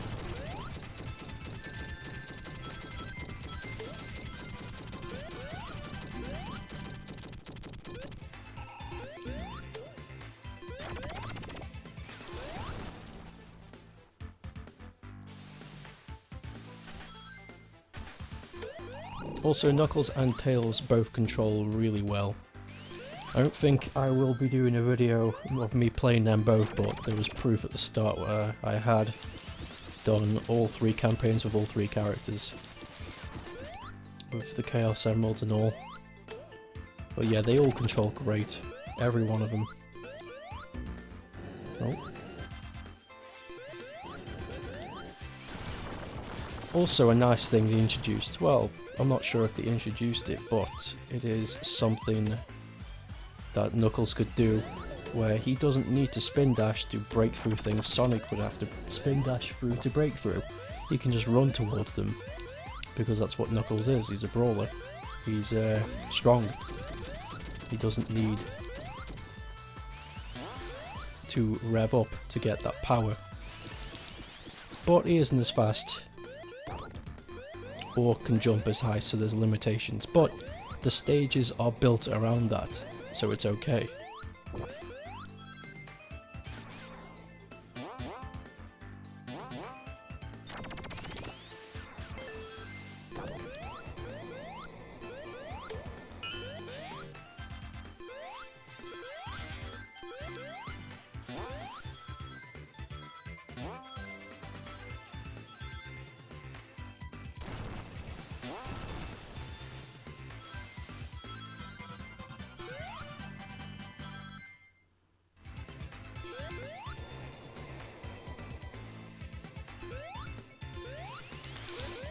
Also, a neat thing you can do, I will show off in a moment.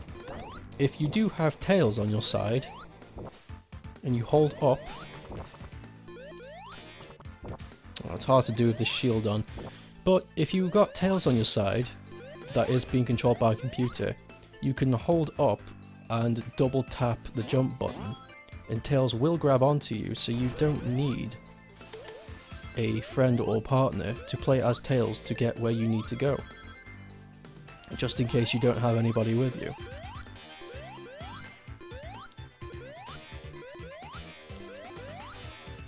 So they thought of everything. Also, I swear there's some hints of Underground Zone in this game. Underground Zone was a zone from the Master System Sonic the Hedgehog 2. I don't know if that's true, but I swear there's some elements of it in this zone. Like a throwback.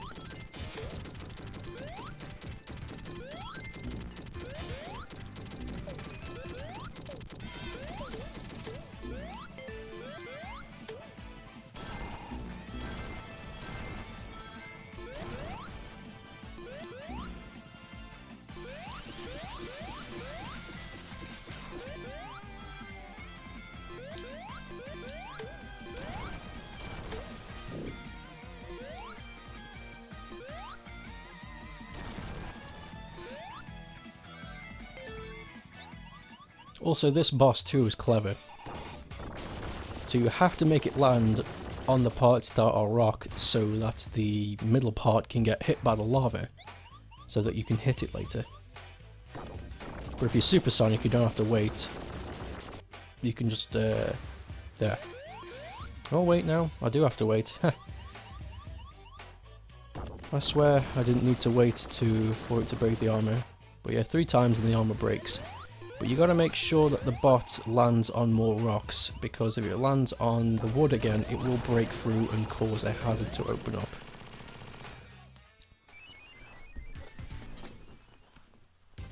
And just like Sonic 3, when Act 1 is done, all the lava disappears and dries up into obsidian, and then you step into the crystal area.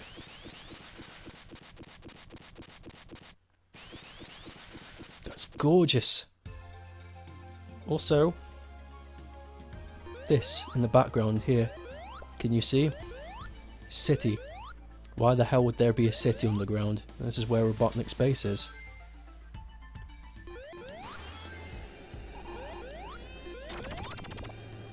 The story, well not story, the progression of where it is you go is told to you through where it is you go. Like it's all visual representation. I love it for that. Oh, jumped to the wrong time. Oh, I've ruined it. Never mind. There was a large ring up there. I would have been able to get supersonic early, but that won't stop me. There's a Marble Zone reference here, with the blocks floating across the lava. Good.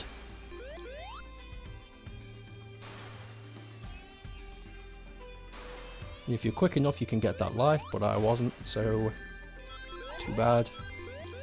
Oh, what am I doing? I completely forgot about a secret. If you go all the way this way, and wait for these guys to stop being blowy ups. Get this and run across the lava before it runs out. There, you can go in here. And there's a ton of secrets in here. Well, not a ton, just that. But again, exploration. If you had bothered to go back and get that, you would know what to do with it. And you'd be rewarded for using your noodle.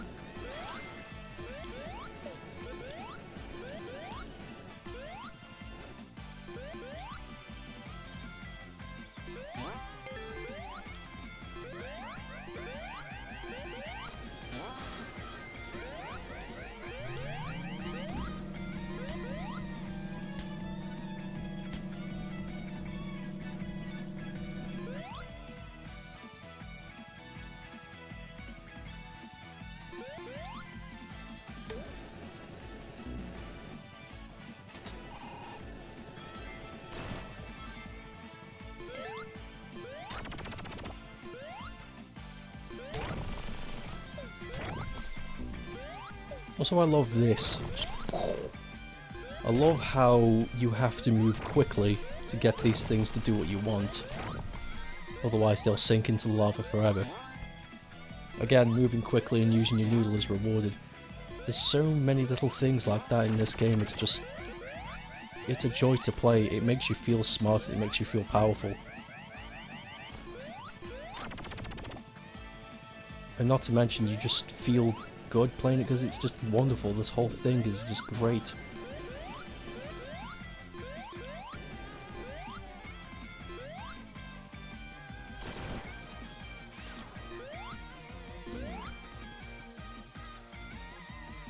I'm not going to have enough rings to kill this guy. I might. Heavy Rider.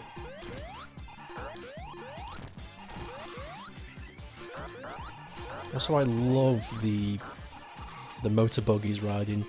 Just so whacked out.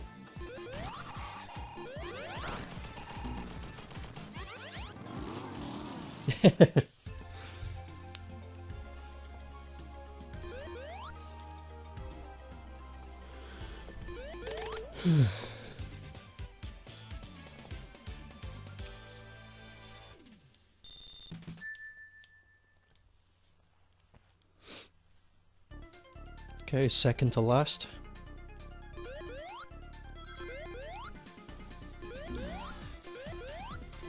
I'm glad they brought this back, but I'm also a little confused. Because this is like the last stage of Sonic CD. Oh, no, wait. No, wait. I'm not confused anymore. Forget it. Forget that thought. I understand completely.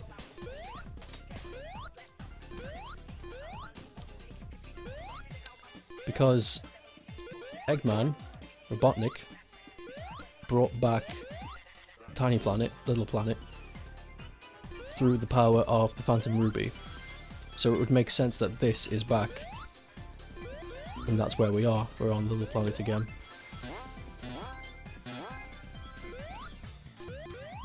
From Sonic CD.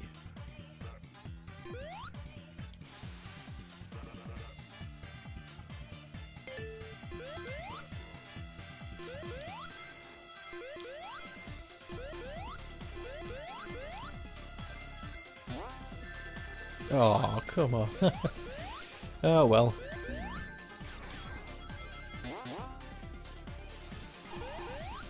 I love this feature as well. This here.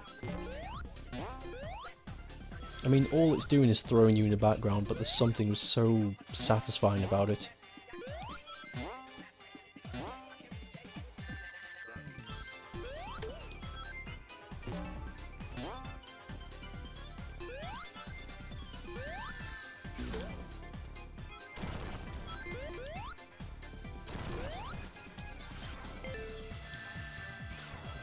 Yeah, I'm not doing very good here. Not very good at all.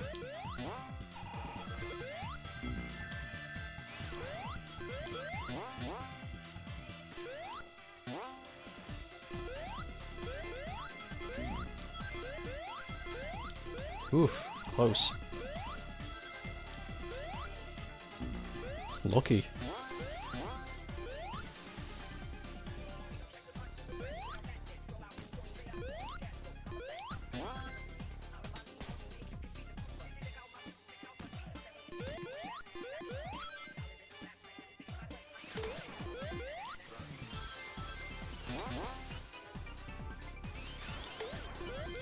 There we go, that's what I'm after. Good. Finally.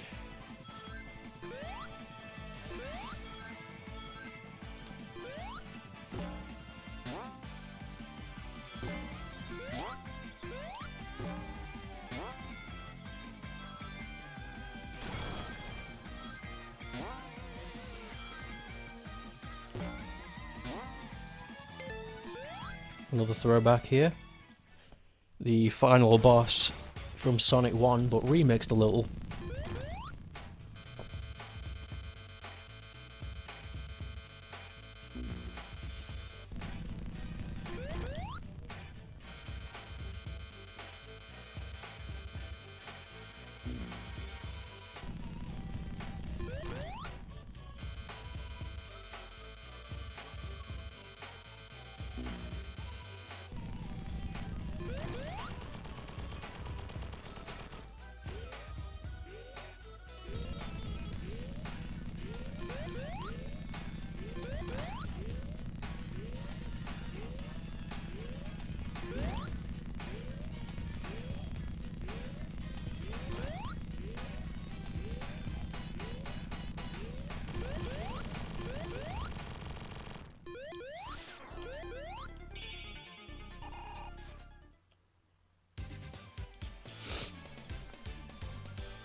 I was about to say what would have been neat is the good future of this, but that wouldn't really make any sense for the story. Not that the story is that important to a Sonic game, but to keep continuity's sake, it wouldn't really make much sense that there would be good future right here. So it makes sense that Act 2 is bad future. Macropolis? Fucking hell, Mechanical Madness.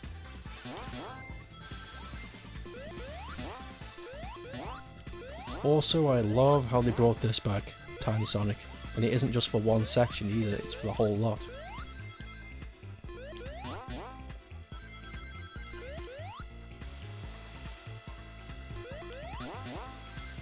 Well, not for the whole lot, but it mixes up when you get turned back. Whoa, that was close. That could have been the end of me.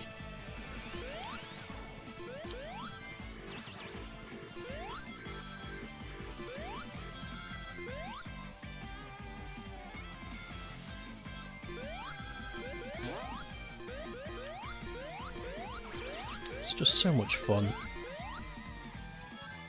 Like, this has become one of the games I will just pick up and play if I'm bored.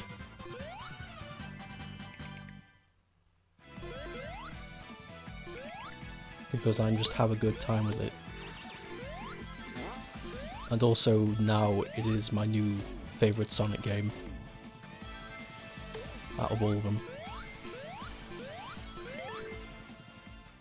Oh, I love this as well. The Gachapon capsule thing and the Sonic 2 and 1 references. You got the Emerald Hill boss and then you got the Marble Zone boss references. It's fantastic. And also, there we go, there she is. We got an Amy doll in this game that can only be destroyed if you spin dash into her. Thanks, Tails. Such a neat boss.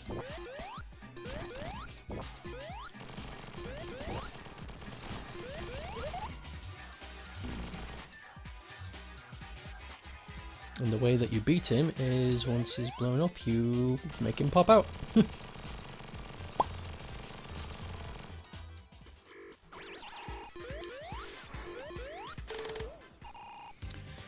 Okay, that's it. We are now on the last zone,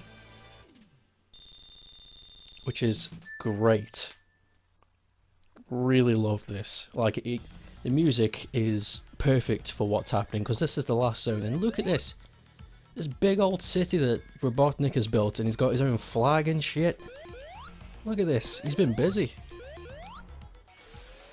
It's been a busy bee. Eggman Land will finally come to be. It did. It fucking did. You did it. Well, you did it in Unleashed, but Unleashed is a... it's a game. Anyway.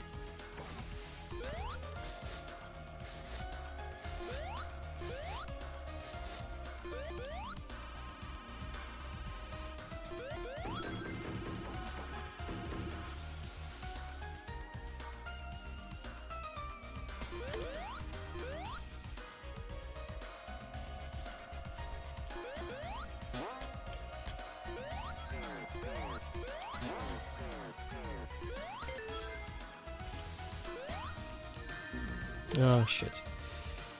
Never mind.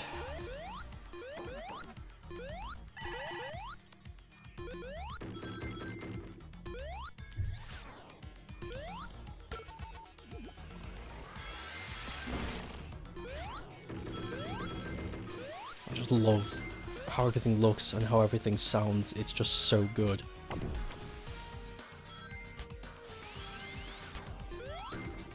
Not to mention the feeling I'm getting from this area. It is the last stage and I'm getting that feeling like this is the final hurrah because of the music. It's giving me the perfect sense of not impending doom, but the perfect sense of the final climax, if you know what I mean. Like, oh, this is it. We are here, this is the end.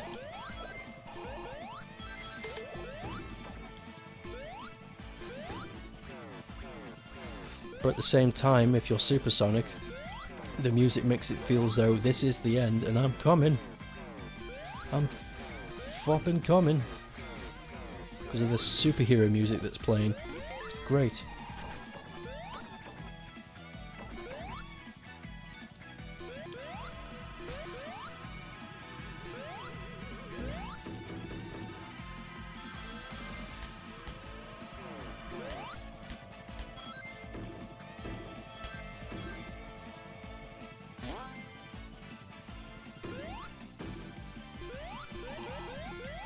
Ooh, I've never done that before. Interesting.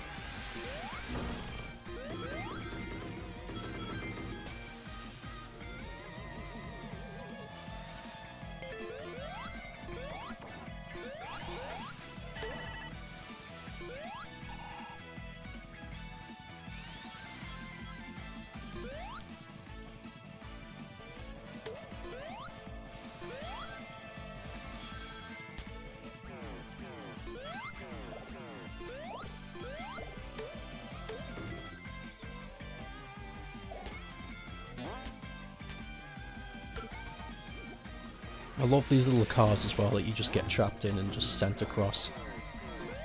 You have no say in the situation that's happening. It's brilliant.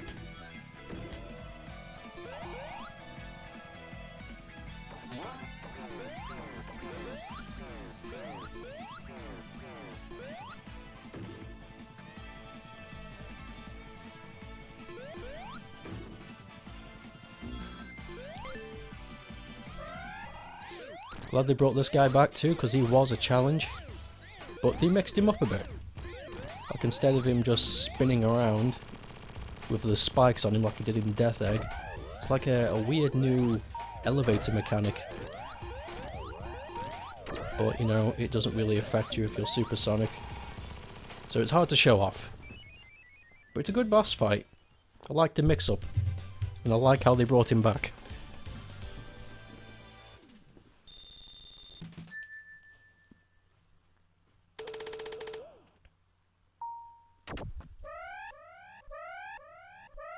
God, I just love how they emote as well, and with the added animation, it's just so good.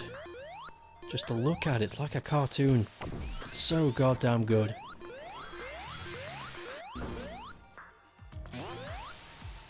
Whoops. Oh. That's new. There we go.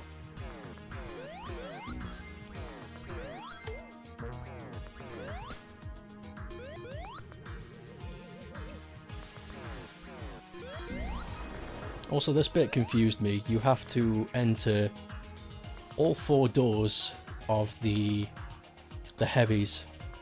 I'll just show you. We'll do this one first. Well, it confused me until I started doing it.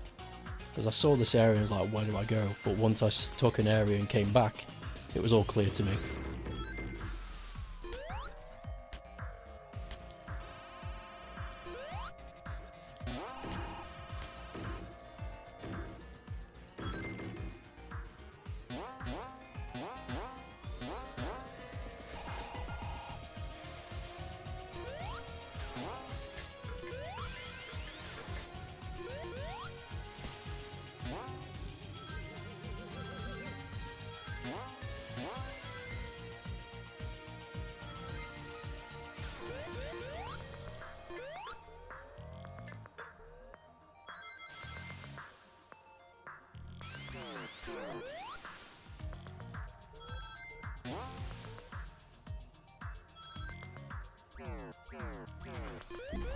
See, once you've done an area, the door closes up, so you can't go back.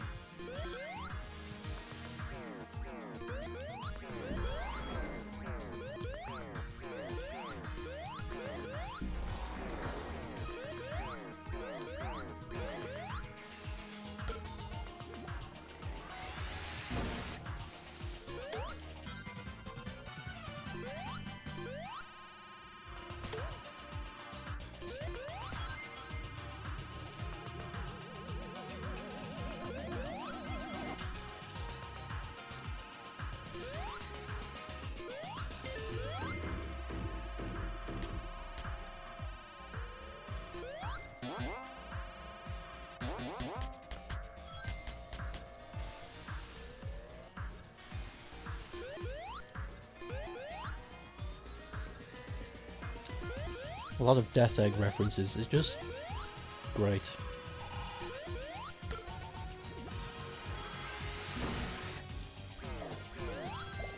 But the people behind this really knew exactly what they were doing, what the franchise needed and why.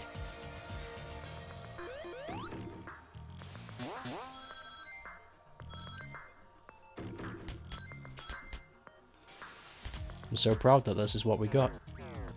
Not ashamed at all, I am ecstatic.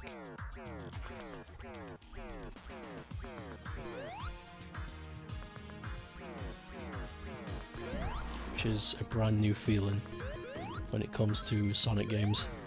There's always a point where you have to try and defend it at some point, but this one you don't need to. You just have to ask somebody to play it, and there you go. They understand right away.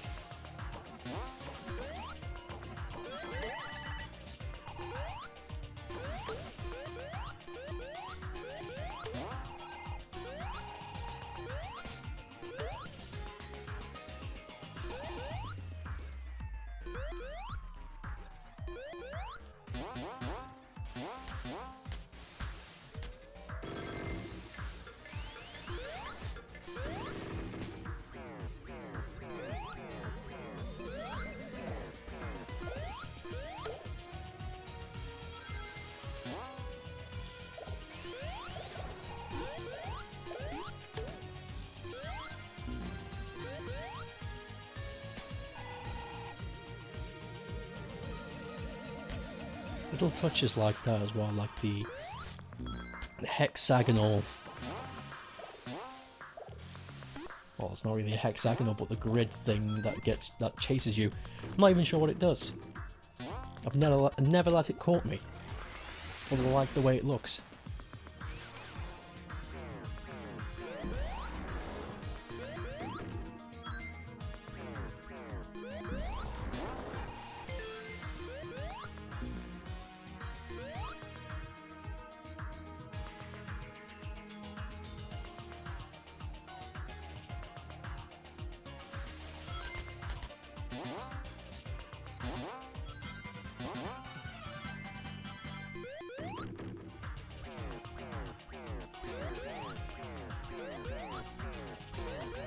Also, if you notice in the stained glass windows at the back, you notice the Chaos Emeralds are sitting there.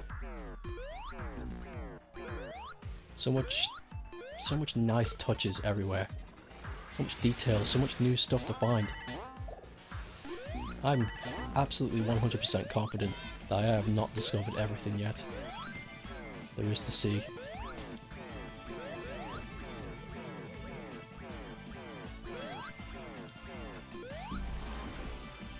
Once you've done all four, this opens up in the centre.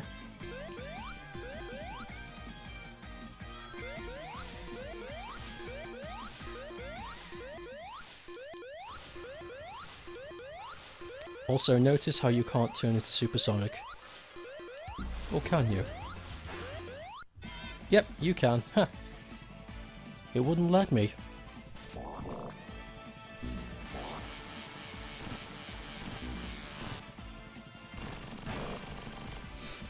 But yeah, you can turn into Supersonic. Sweet. I thought you couldn't. I was trying so hard. But yeah, this boss fight's kick-ass as a final boss. Well, final boss if you don't have all the Chaos Emeralds, that is. Very good.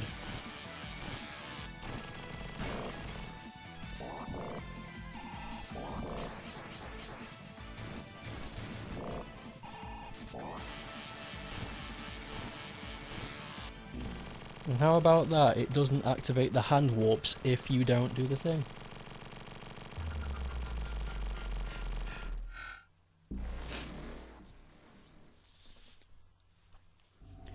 And here is the true final boss.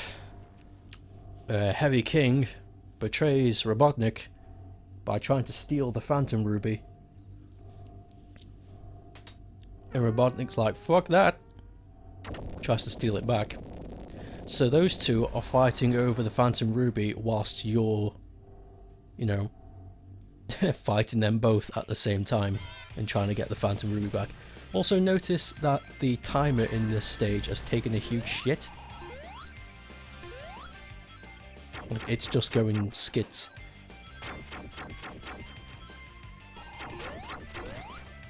There we go. Keep an eye on your ring count too, and always keep collecting them. This is tough. Like, this took me quite a while to finish. Like, I didn't die, but there was a lot of times where I was just flabbergasted at what to do. And also taking the time to just collect the rings. So I don't, you know, die.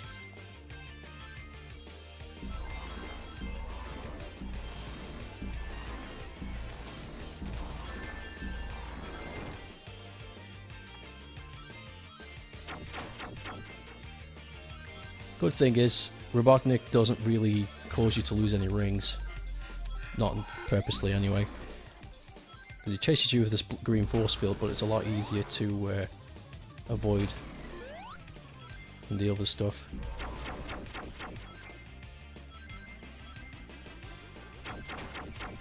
Let's see, where you at, Egg Boy? Oh, I feel as though I'm going to lose this.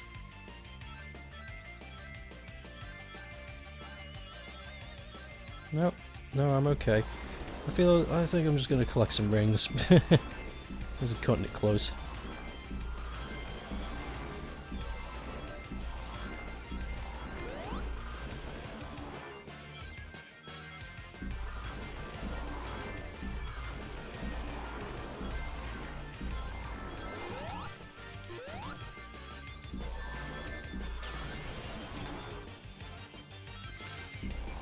Yeah, struggling a bit. Good job the timer's just out of its wacko. Nope, that's it. Try it again. That's the first time I've died to that.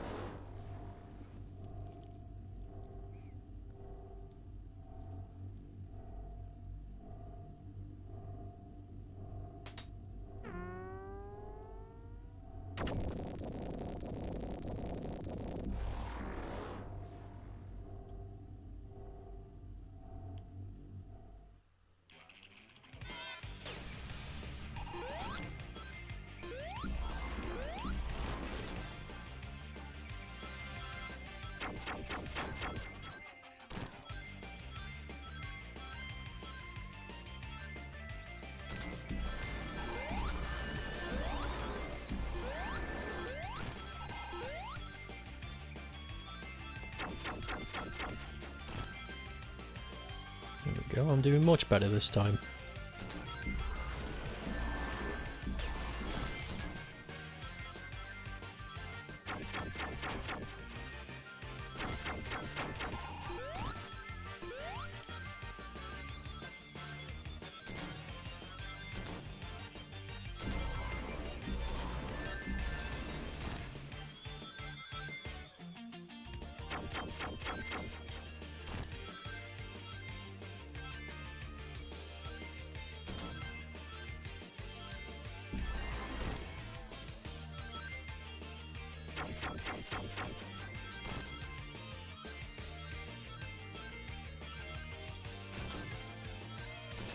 Love how epic this fight is.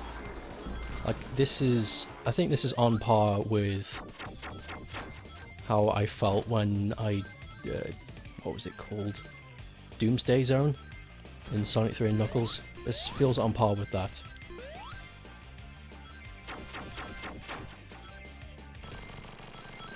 Okay, that's Robotnik down.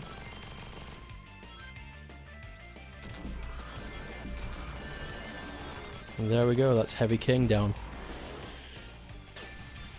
And I'm very interested to see what Forces is, because this is clearly how classic Sonic gets dragged into Sonic Forces, because the sound effect of the Phantom Ruby is the same sound effect that is used when they introduce Infinite. So this is like a prequel, if you will, to how classic Sonic got into that dimension. So I'm very interested to see what the Phantom Ruby has to do with Infinite. Also, it says in the manual story that there are dimensional rips, which is what caused the Phantom Ruby to appear in the first place. So, does that mean the events of Generations caused the Phantom Ruby to exist?